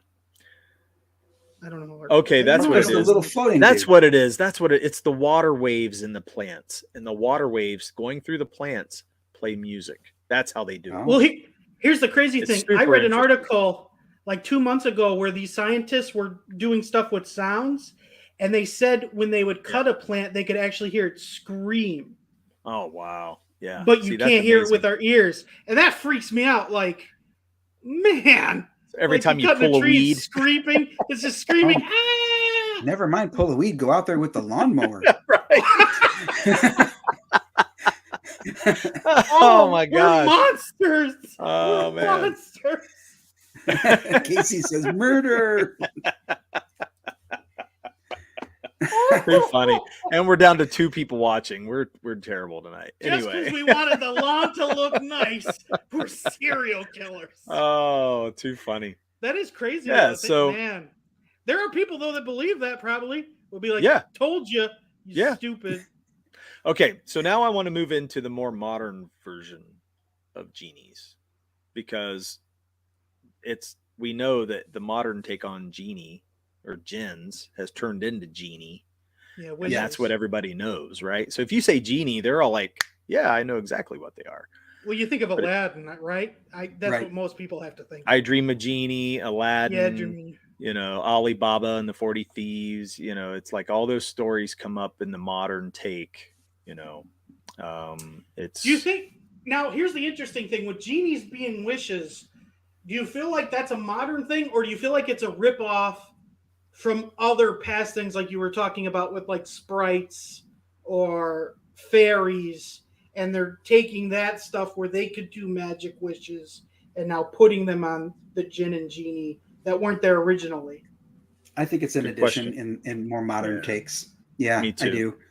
And, and it's funny too, in the movie, when you talk about Aladdin, in the movie, they have, addendums and rules and things like that. Yes, Can't wish somebody back to life or fall in love. Like, where did the rules come from? Right. That had to have been a more modern take, just to keep that sort of thing from being part of the story, I guess. Sure.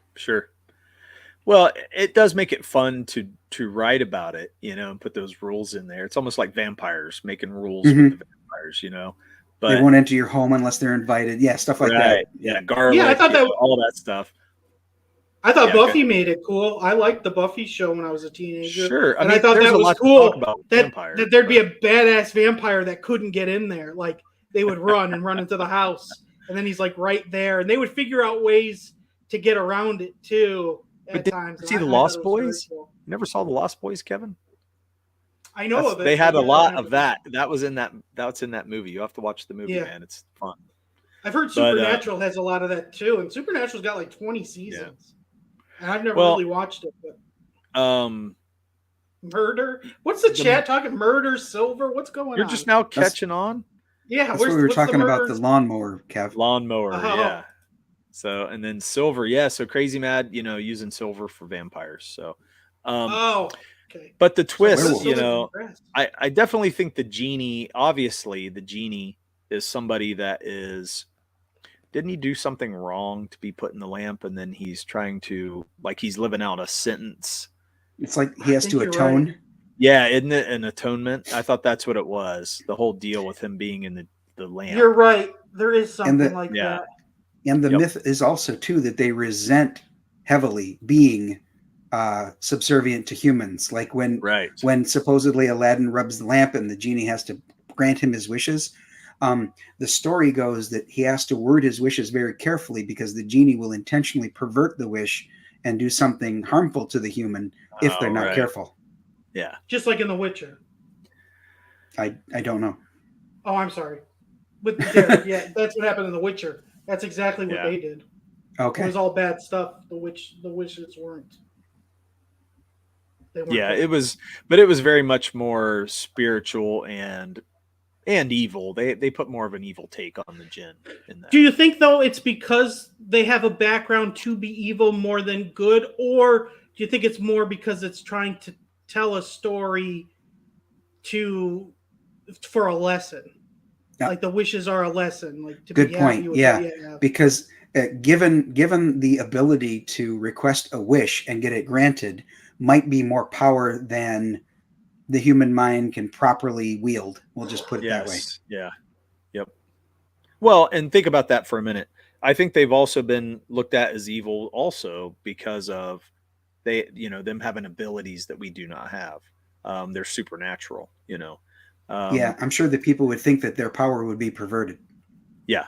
Right. And I don't mean perverted as in like sexual perversion. I mean perverted in such a way that it would be distorted. Corrupted. Yeah, distorted. Yeah. Corrupted, I agree with that. Yeah, perverted. Yeah, I mean, I think the Djinn sounds scary as hell, to be honest. I mean, if you were ever to face one, I think it would be pretty creepy if you knew what you were facing.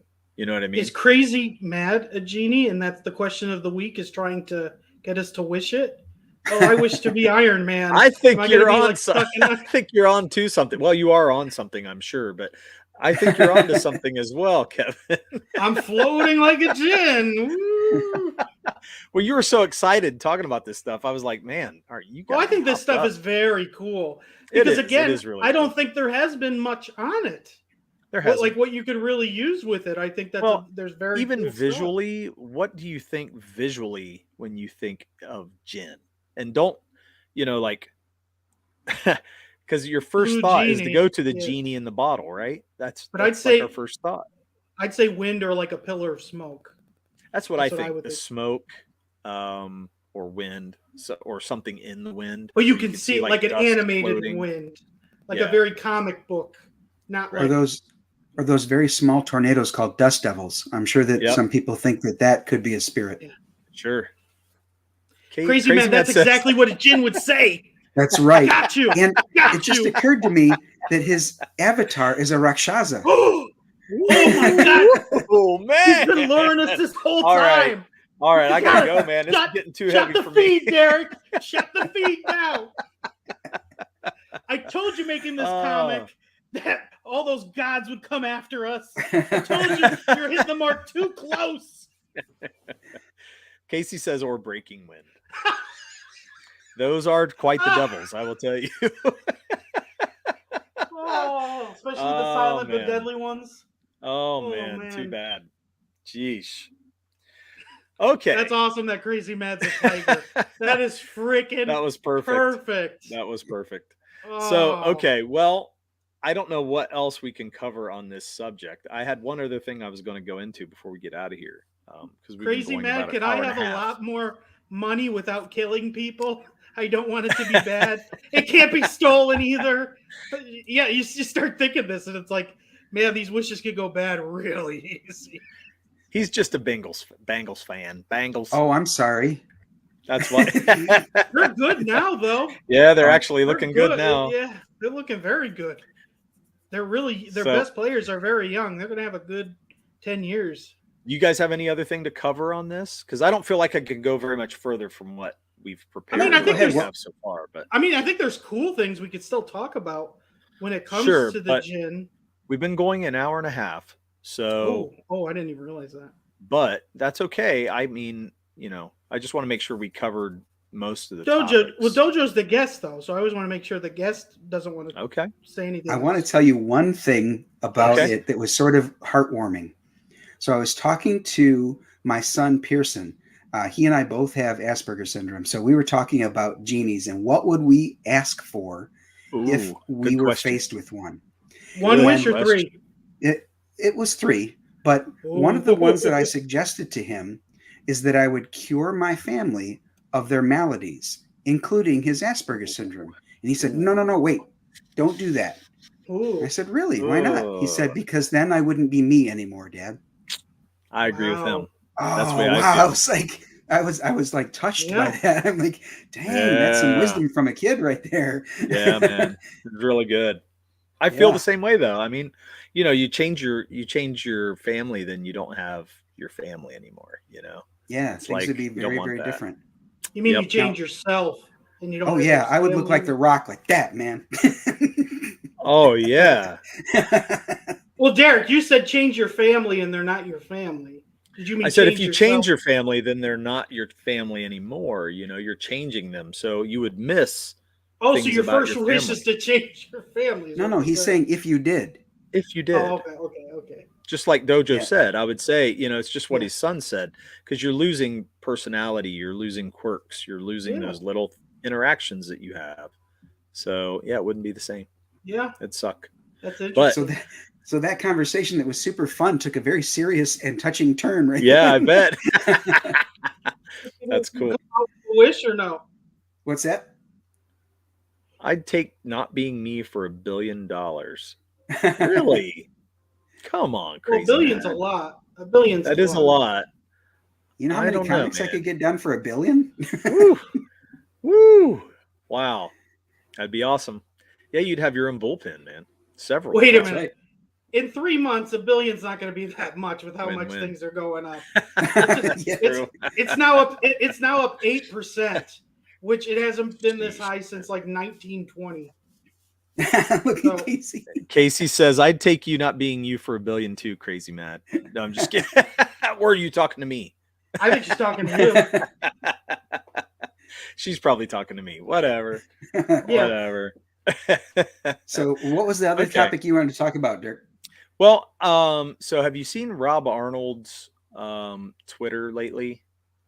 We should have started with that. Crazy Matt says Casey's a monster. We should have, but well, we're going back. So, is it over with? No, we're just. You talking about the death match? Yeah. Is it over though? We might have. Well, I don't know. I want to go and look and see what's on there. So I'm going to share it. So this is Rob. He put on here CG Deathmatch Round 4. Vote below for the best design character or character concept below. The winner moves on. Scarecrow's the favorite, but can we see an upset? And Scarecrow is pretty badass. He is. I mean, so then you scroll down. He gives you the the voting. You can see that Shadow Saint's at 23.3%, Scarecrow's at 53.3%, Egg Beater's at 10%, and Mare, our character, is 13.3%. So we're trailing, but we're not the last. And then he shows you what each character looks like. This is Shadow Saint, which cool. I think looks cool. Yeah. Very cool.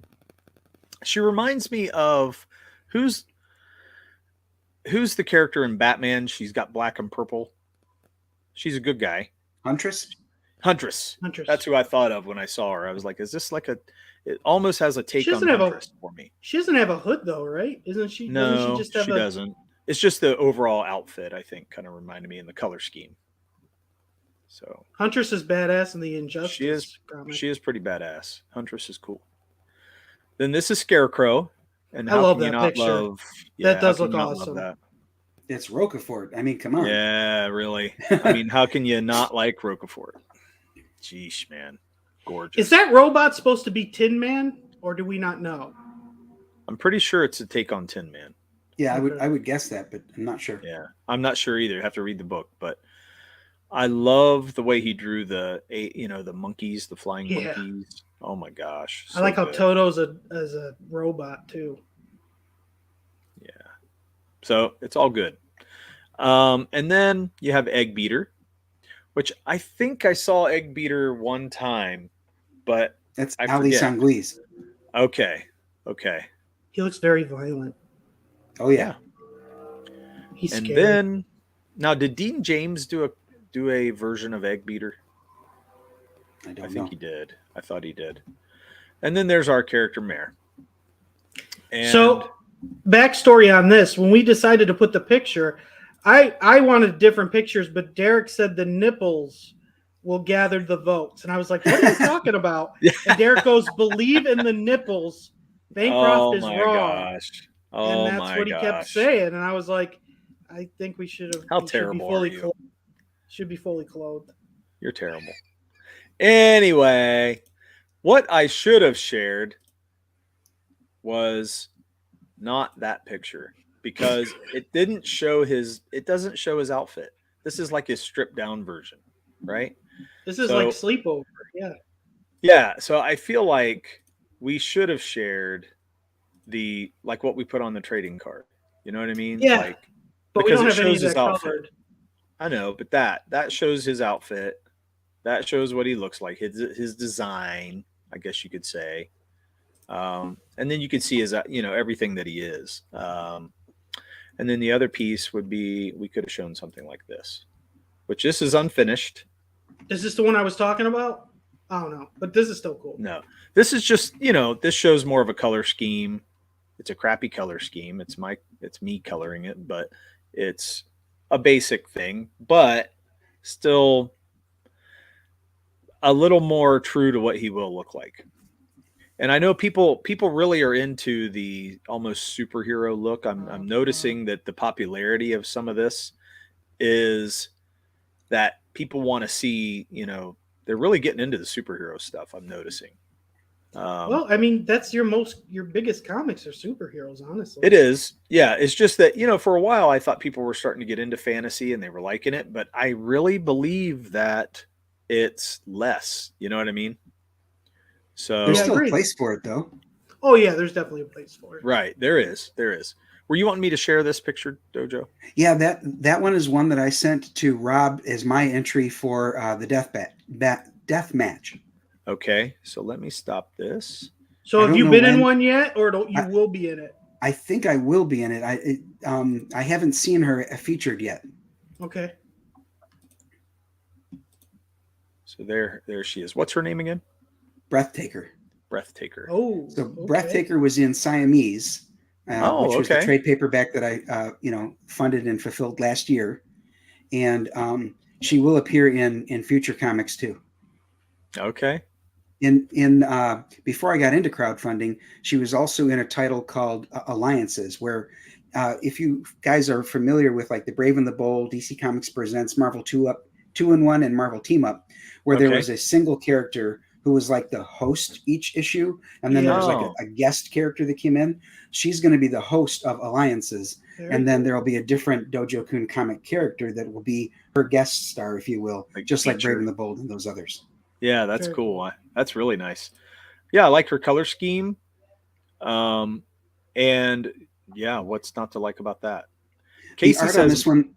Oh, I'm sorry. I was just going to read what Casey said. She said Mare Thunder Tits. Okay, anyway, the art on this one.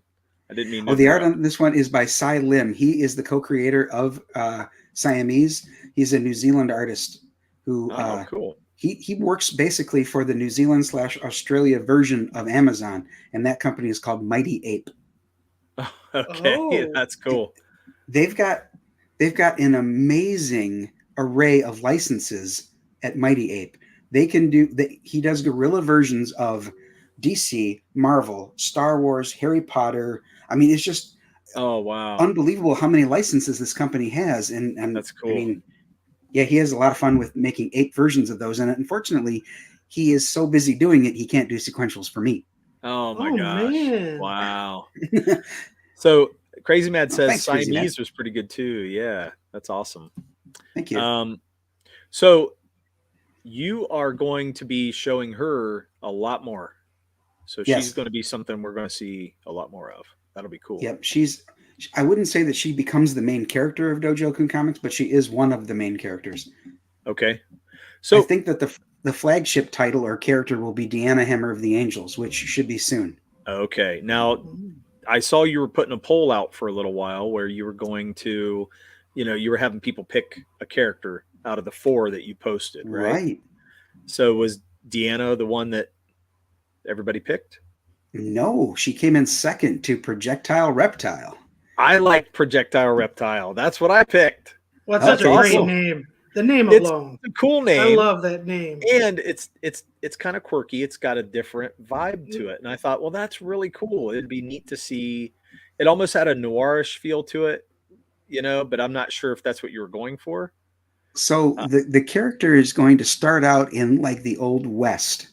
Okay. He's going to start out with only 2 arms like we have. And then things will happen. His life will change and he'll become that 4-armed creature that you saw in the picture. Okay. And he'll become extremely long-lived such that he's around in modern times eventually. Oh, okay. That's cool. I love that. Yeah, that's great. Okay. I'm kind of excited to see that because I was like, those are cool. I liked your characters, but he stood out to me. Okay. It seems like that was popular choice. Yeah, I mean, just from name and the look of the character, I do love that name. You could do a lot. Yeah, that name is awesome. Thanks, guys. Fun. So great! I can't wait to see more from those characters. That's going to be cool. Let's see. What's he say? I don't disagree with Dojo's bigger artist coming to CG take either. What? Wait, what? I don't disagree with Dojo's bigger artist coming to CG take either. So he agrees with either Dojo saying there should be more big artists or there's too many big artists. That tweet that I sent out that caused such a shitstorm. I get it now. I read it totally wrong. I don't disagree with Dojo's bigger artist coming to CG take either. Right. There it is. The comma. You got to put the comma in the right spot. There's some hyphens missing too, I think. So I don't know what bigger artist you were talking about. And so we don't know yet. Ethan on his stream alluded to the fact that there's another really big name circling around CG who has yet to declare. Okay. And I said, that would be completely bittersweet to me. I think it's totally sweet because it's phenomenal when we get these great artists coming into CG. It brings more eyes. Aldous pointed that out. The more eyes that are on CG means the more eyes on our individual product and projects. So there's that side of it too, and I can't dispute that. On the other hand, when they come into CG, a lot of people are experiencing the fact that they've only got a finite amount of income. And Danger Vanessa, for example, she says, I can budget, I think she said 4, I'm not sure, I'm just going to use 4 as an example. I can get 4 CG projects each month. Okay? Wow. So if given the choice, what's that? Yeah, I can't even pretty do that. Good, that seems high to me. So given the choice, if you've got Keown and Davis and Malin and Roquefort and are you going to pick Menard? Yeah, probably not. Well, it depends. No joke. So I think you're forgetting some things though. To me, I understand, liking Malin, liking Davis. They have some good looking books and stuff, but I haven't liked everything that they put out. You know what I mean? Oh, sure. Like I didn't back Starlight Cats. That wasn't for me, but I did back Inglorious Rex. Yeah, so that's what I'm saying. So I think they're going to have properties sometimes that you'll like and sometimes they won't. I've I've seen some great looking art on books like, when I saw the Cryptidnals, I was like, "Oh man." So the subject matter grabbed me. But then also the cover, the artwork, Yeah, it's that different, cover. All about it, everything about it grabbed me in a different way. So it just depends because sometimes I like consistently good art, but I'm not always looking for that. You know what I mean? It could be the uniqueness of the story. It could be something that hits me. Like I said, Projectile Reptile hit me that I was like, that looks fun, you know? I'm hoping it will be. Yeah. Thank you. I appreciate that. Well, and I'm just saying that I think it just depends. I can't say that I would, I like The Lucent by Bancroft. Mm-hmm. If he decided to do another comic, of course I'm going to be interested to look at it and see what it's about. But if his subject matter doesn't hit me right, I may go ahead and skip over it. You know what I mean? Even Sure. though I really like him, I really like The Lucent. It doesn't mean I'm going to keep doing everything, going after everything he does. So I don't know. It's a good point, and I think it's a good debate to look at too, because it's really it makes us think about it too, because we're so new, and we just finished up our first campaign, and we're going, man, how are we going to grow, right? So, and I feel like if all these other guys are coming in, that's more guys that we may not get to follow us. So possibly, and that's why this debate comes up frequently. It's because there's so much merit to both sides of the argument. Yeah, or I'm sure it's somewhere in the middle. I'll be honest with you. The older I get, the more middle I become. Yeah, right. So I don't blame you for that either. So yeah, I mean, I could definitely see the argument that, if I know Crazy Mad just mentioned McFarlane or Liefeld, if it's somebody like that, they're going to bring a lot of eyes. Sure. But I mean, what if it's Silvestri? What if it's, who knows, Chiodo or something like that? You never know who it is. And certainly they're going to have their fandom, and it won't hurt CG overall by any means. It'll be a huge boon, I'm sure. I guess thinking selfishly, I'm wondered if people have a finite amount of resources, will they still look at Dojo Kun as one of the options to send some money to, to support the campaign? Yeah. So Crazy Mad said the returns are going to be minuscule. Lesser known creators will get less big name airtime, and it won't bring in that many more eyes. This is can I take my take on it? I look at it like music, where like Spotify, there are bands that I like, there are bands I always want to hear CDs, but I want to find new music. And I think now there are some people who only love one comic, like they only want Batman or X-Men. Sure. But I think there are people that are like, I want some new comics, and they'll go follow people, and then they'll be like, I'm really jonesing for something new. That's a great analogy. I like it. At least that's what I like. I really like Professor Murph's War Party. No, the War Party. Wait, maybe am I mixing it up? Where they're all like monsters. Where the girl's invisible. Isn't that Professor Murph?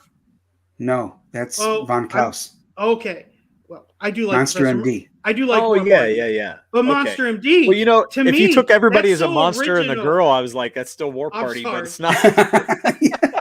But to me, that's so unique that I just really like it. Like it is, it is unique, and that's also why Terror in the Trenches look great to me, because it's unique. It's got a uniqueness to it. You've never seen anything like with the he takes in that chemical or whatever, and he gets crazy, and it's set in like a World War I era, which excites me. It's just that whole setting is exciting. Cool too. Yeah, so I'm like, okay, I can see why that is exciting for people. But when you think about it, Vaughn, he's big in CG now, but before Monster MD, he wasn't known either. You know what I mean? Like he had to get known. So I don't know. I think it just depends, but that's why. To your point, another great example is Clint Stoker with Downcast. Right. And Fatal getting to 6 figures. So, oh man, yeah, that's crazy. But the art does look great in that book. I was checking that. Oh yeah, Snogans is wonderful. So, but I think what it tells me is that we can't, even though we're all CG or we hang out together and all that stuff, we're still in it kind of by ourselves. You know what I mean? And that's what it really tells me, is that as much as there's camaraderie and support for each other, you're still doing your own IP. And so we had Bancroft on a couple weeks ago, and we were talking about this kind of stuff, and we were, about your point on there. But I said, what it makes me do is makes me put my head down and just keep moving forward. And I know he had a little bit of a different take than that, which was okay. But when I feel like maybe I'm not as popular or I'm not doing as well as somebody else, I'm just going to work harder on my book. You know what I mean? It's going to make me want to dive into it more and push out into different areas and make that book better than where I'm at, because obviously I'm going to need some work, Yep. I think trust too, like the more work you have, like I think we'll have an easier time at our 10th comic of advertising than we do with our first or our second or even our third, because people are going to want to see that. And I think even when you think of the comic, like the big two, how many times you follow something and they just cancel it? It's like, are these people just going to cancel their book after doing, are they going to get frustrated? Yeah. Are they going to have the time? So I understand that too. Like you want. Yeah. Are they going to keep it going? Like that's one thing we talked about Professor Murph. When I look at him, I'm like, man, what a good role model. Cause he just goes. And that book, he doesn't have a channel. Like he doesn't. No, he's just churning that book out though. And he just puts his head down and pushes it out. And it's awesome. You know what I mean? And people really respect him for the work he's putting out. So not only that, but he's a genius when it comes to the campaign.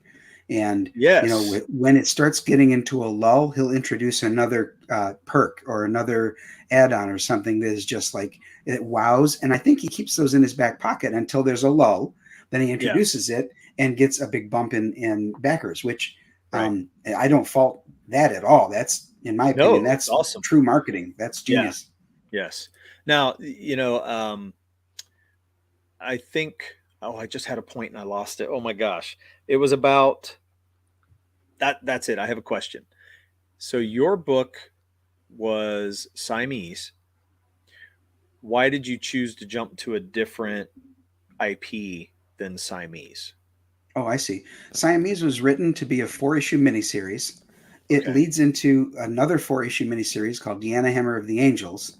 And then those 2 miniseries lead into my team book. And I've got 8 issues of that already written.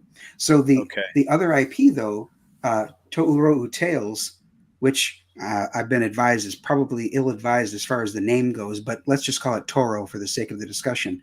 Sure. That would introduce 10 more of my characters. And I'm concerned that if I don't get them out there and people have seen them, they are ripe for being stolen or used. And, so I want to make sure that I get it published in some way or another to get those characters out there under my banner. So let me ask you, have you thought about introducing them into like Deanna and like having the characters, but you're not really delving into their story? Well, so it's a shared universe, but that they're not main characters. They're kind of side, and then you can do something main with them later. In Siamese, 7 different characters were introduced, 7 different hero characters and a bunch of villains.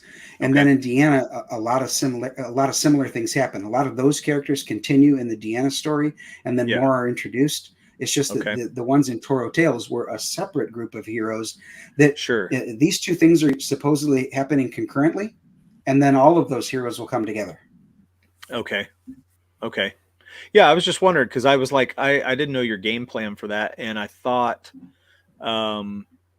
it just made me think, why aren't you keeping Siamese going? You know what I mean? Because I didn't know the plans of the rest. And I thought, well, you had pretty good success with Siamese. I thought you would just keep moving, I see. Yeah, the characters Siamese do appear frequently in Deanna Hammer of the Angels. Okay. Yeah, that makes sense. So, yeah, I mean, I liked the character designs of the what we call Toro Tales, Right. So I was interested mostly in the water guy. I can't think of his name. Lone Shark. Lone Shark. There you go. I like the way he looked. I thought it was cool. The artwork looked cool with him. I thought you could do a lot with that, and it was fun. So I was like, we're going to see something happen with this guy. I could see him becoming more popular, I guess you could say. But I hope you're right. You never know which one's going to strike a chord with somebody, Yeah, that's it. Who would have thought Deadpool? Yeah. Oh, don't get me started on that guy.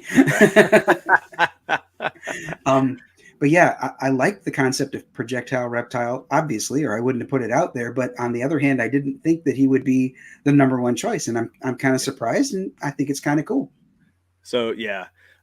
Did you think he was the best, or did you think someone else was the best? Me personally? Yeah. I thought Deanna Hammer of the Angels was the one that was going to win. Okay. Really? Okay. Yep. Why? Tell us why, if we can ask. There's more backstory to that one. There is a visual appeal, and a lot of characters like that are pretty popular lately, like Hammerella, the huge weapon, the maul that she uses. It's actually not a hammer, it's a maul. But sure. Angelic character. There was a lot of aspects. I don't like to lean too heavily on the TNA. I know it sells, but that's another thing that that she's got that projectile reptile does not. So there's that aspect of it. So I kind of thought that would be like the tipping point. Yeah, it's weird because it, like I said, with this thing that Rob's doing, I thought Mare just looks so cool coming out of there, and he's got a great visual, and what are people going to think? But then you look and see what people vote on, and you're like, oh my gosh, it's so weird what they go for sometimes. Right. But it's so, like with projectile reptile versus Deanna, for me, it wasn't that I didn't like Deanna at all, because she reminded me more of Thor, Wonder Woman type of deal, which I like. Great, that's fine. I like those kind of characters. But something with projectile reptile was more quirky. Does that make sense? Like, yeah, sure, it's different. Something different. Ooh, that's neat. What are we going to do with this? And it could either be funny or it could be real serious, but it would be interesting either way. And I was like, yeah, he can go a lot of ways with that. Hey, so it's intriguing. Things like that work. So think about it. Chewbacca's a human dog that growls. It's true. I mean, and he's awesome. And the name off. Chewbacca and Chewie is awesome. That should not work. That should be as dumb as Spaceballs with how they do it with them having a tail. It really shouldn't work that well as it does. But Chewie is one of the greatest characters. But you see what he does, and when he can rip the arms off of them, like when they're sitting down to play chess in the Millennium Falcon, and he puts his hands back. That's badass. Yeah, that's a badassery. So it made Chewbacca totally cool after that. And the whole thing, he'll rip off arms, and it's just like, that's what I'm saying. Yeah, you just know he is this badass character, but he's like a dog. So it's weird. Yeah, it shouldn't work, but it does. It works magnificently. Like he's one of the best characters ever made. Yeah. So everyone loves Chewie. Yeah. Derek, if you can solo me out, I'll show you one of the reasons I thought Deanna was going to be a big hit. This I got from Dan Dahl. He drew this for me. Oh, that's super nice. Yeah, man. I like that.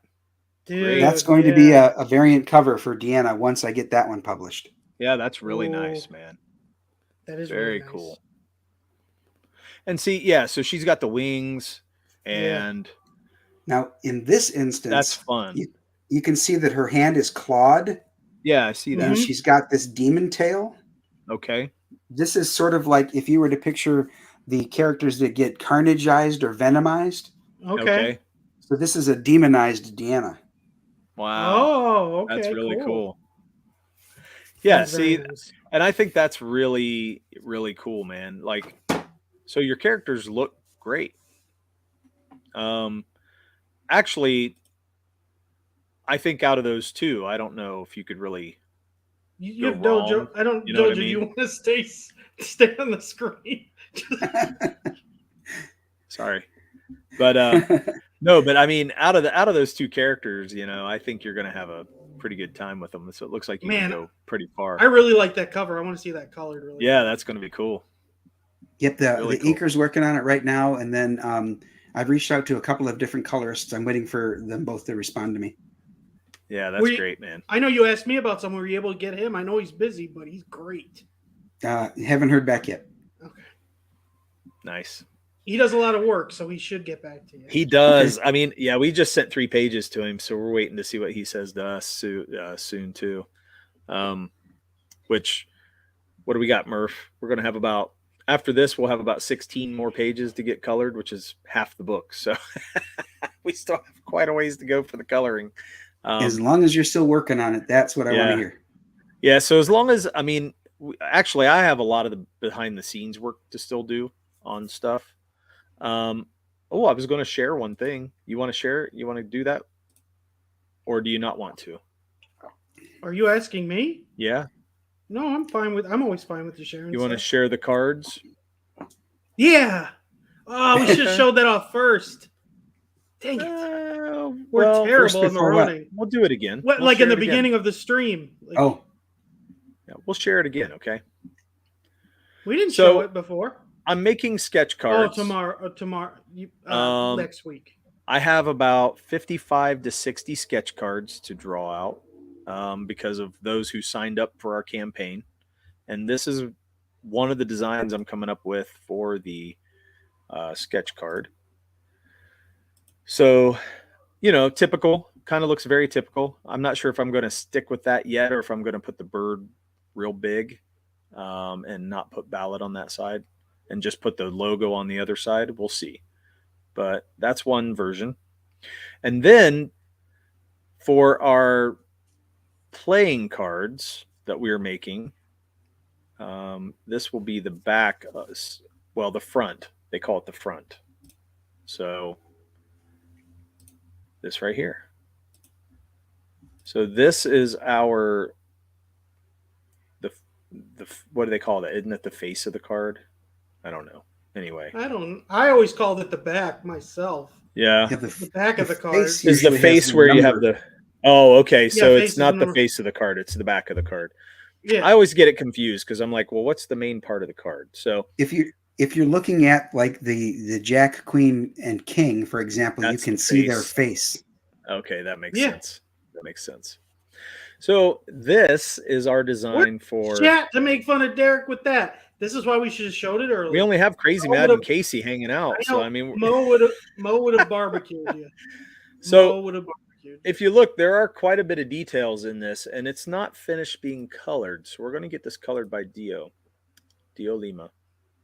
And but I did come up with the design, and if you look, I mean, it's definitely a flip flop. The design was a team thing. Yeah, except for I told you what I didn't like stuff.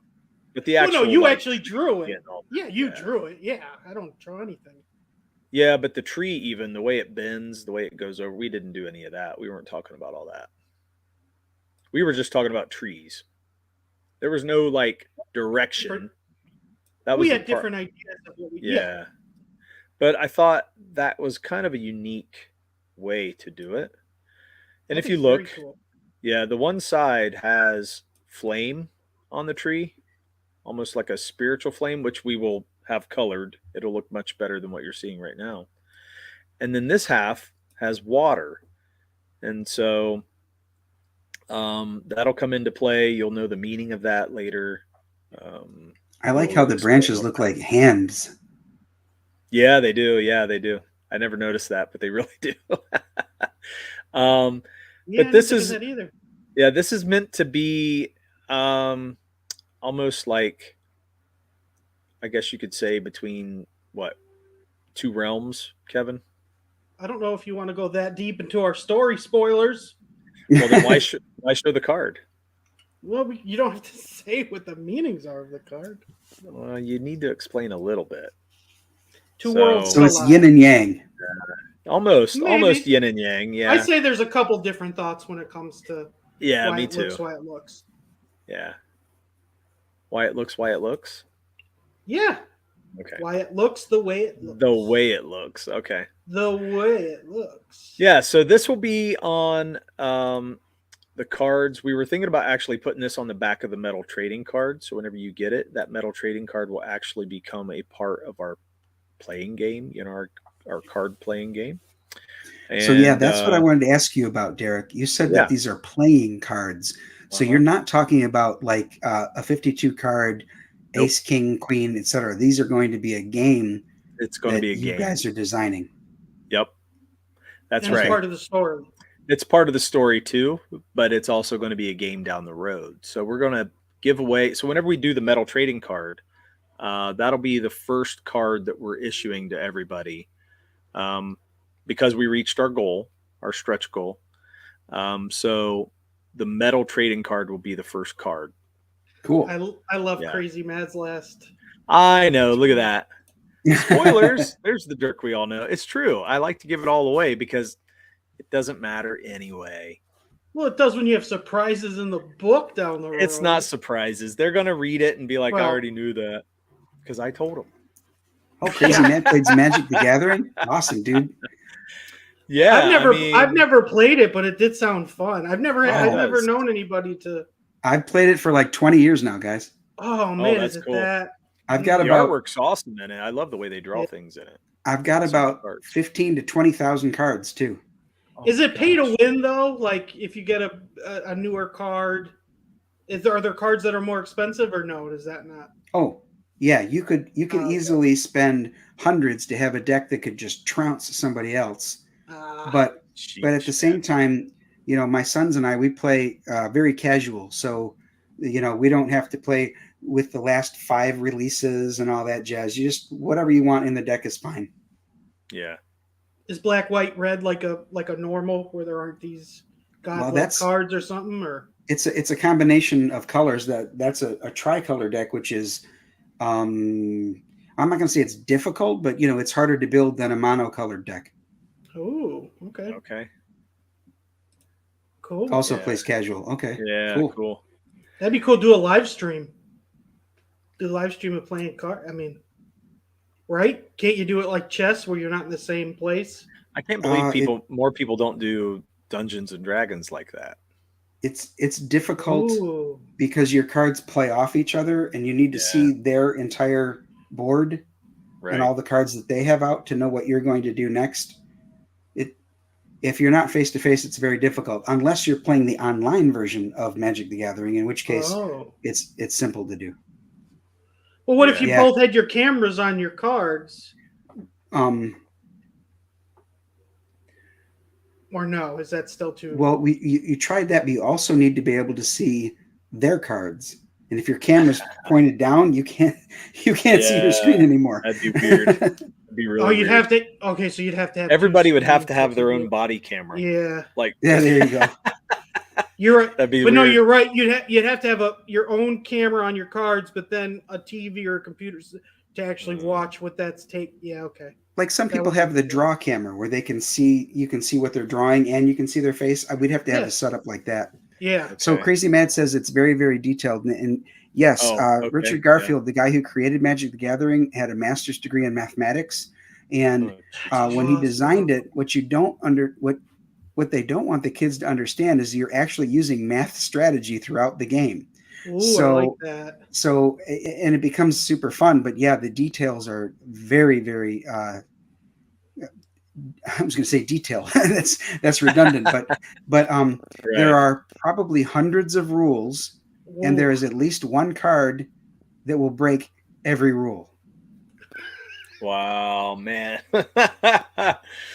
Oh my gosh! But that's one of those things. If you love it, like you have so much to chomp on though because of that, right? Oh yeah. So that is cool if it's And there's a ton of lore and backstory too. They've written novels about it. That there's online games around it and things like that. Yeah. So, I mean, there's even comic books about them. That's cool. I mean, for me, it's like that's something we're going to focus on down the road. But I like giving little things that are going to lead up to something like that. So if they hold on to it for a while, it'll be, because cards to utilize. the cards have value in our world to be able to do things. So I think it's cool as people can kind of, pretend the card game they play is kind of how like they're used in our actual story. I think it's right. You know what I mean? So when you guys get to the point where you're putting the game together, if you want to talk to me about game mechanics, I can definitely help you out. Ooh, that'd be great. Oh yeah. Yeah. Yeah, we'll need that for sure. Oh yeah. Because we don't know what we're Kevin doing. can't do that shit at all. Oh, come on. I've never made a card game, so it would be all out of I know. And guess what? I'm leaving it all up to you. Hey, well, I have to make rules for the card game for the story. So there are rules, like it's. Yeah. I'm going to focus on the book. But anyway, we are pushing 2 hours and 15 minutes. I'm thinking it's about time that we didn't do an hour at all. No. Well, we had a lot to talk about, and then when Dojo came, it got better, and so it was good that we had you on. We're so glad you came. It was fun, man. Yeah, I appreciate you sending me the link.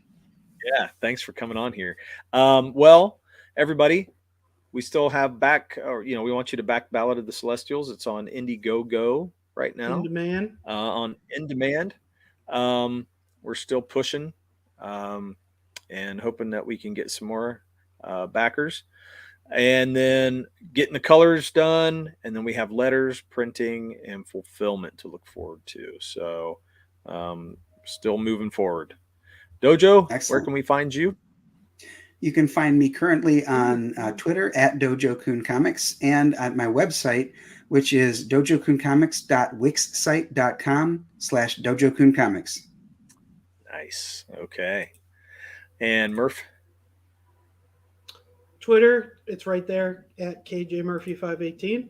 And then every Tuesday, 8 o'clock, same bet channel, same bet time. There you go. Awesome. Well, thank you, everybody, for stopping by. And Derek has a Twitter. It looks weird. It's right there, so you better look at it. It's there with my name. Yeah. Because it's just weird. Who would ever come up with that? I don't know. Tomorrow night at 10, guys, join me. My guest co-host is Mrs. Good Stuff.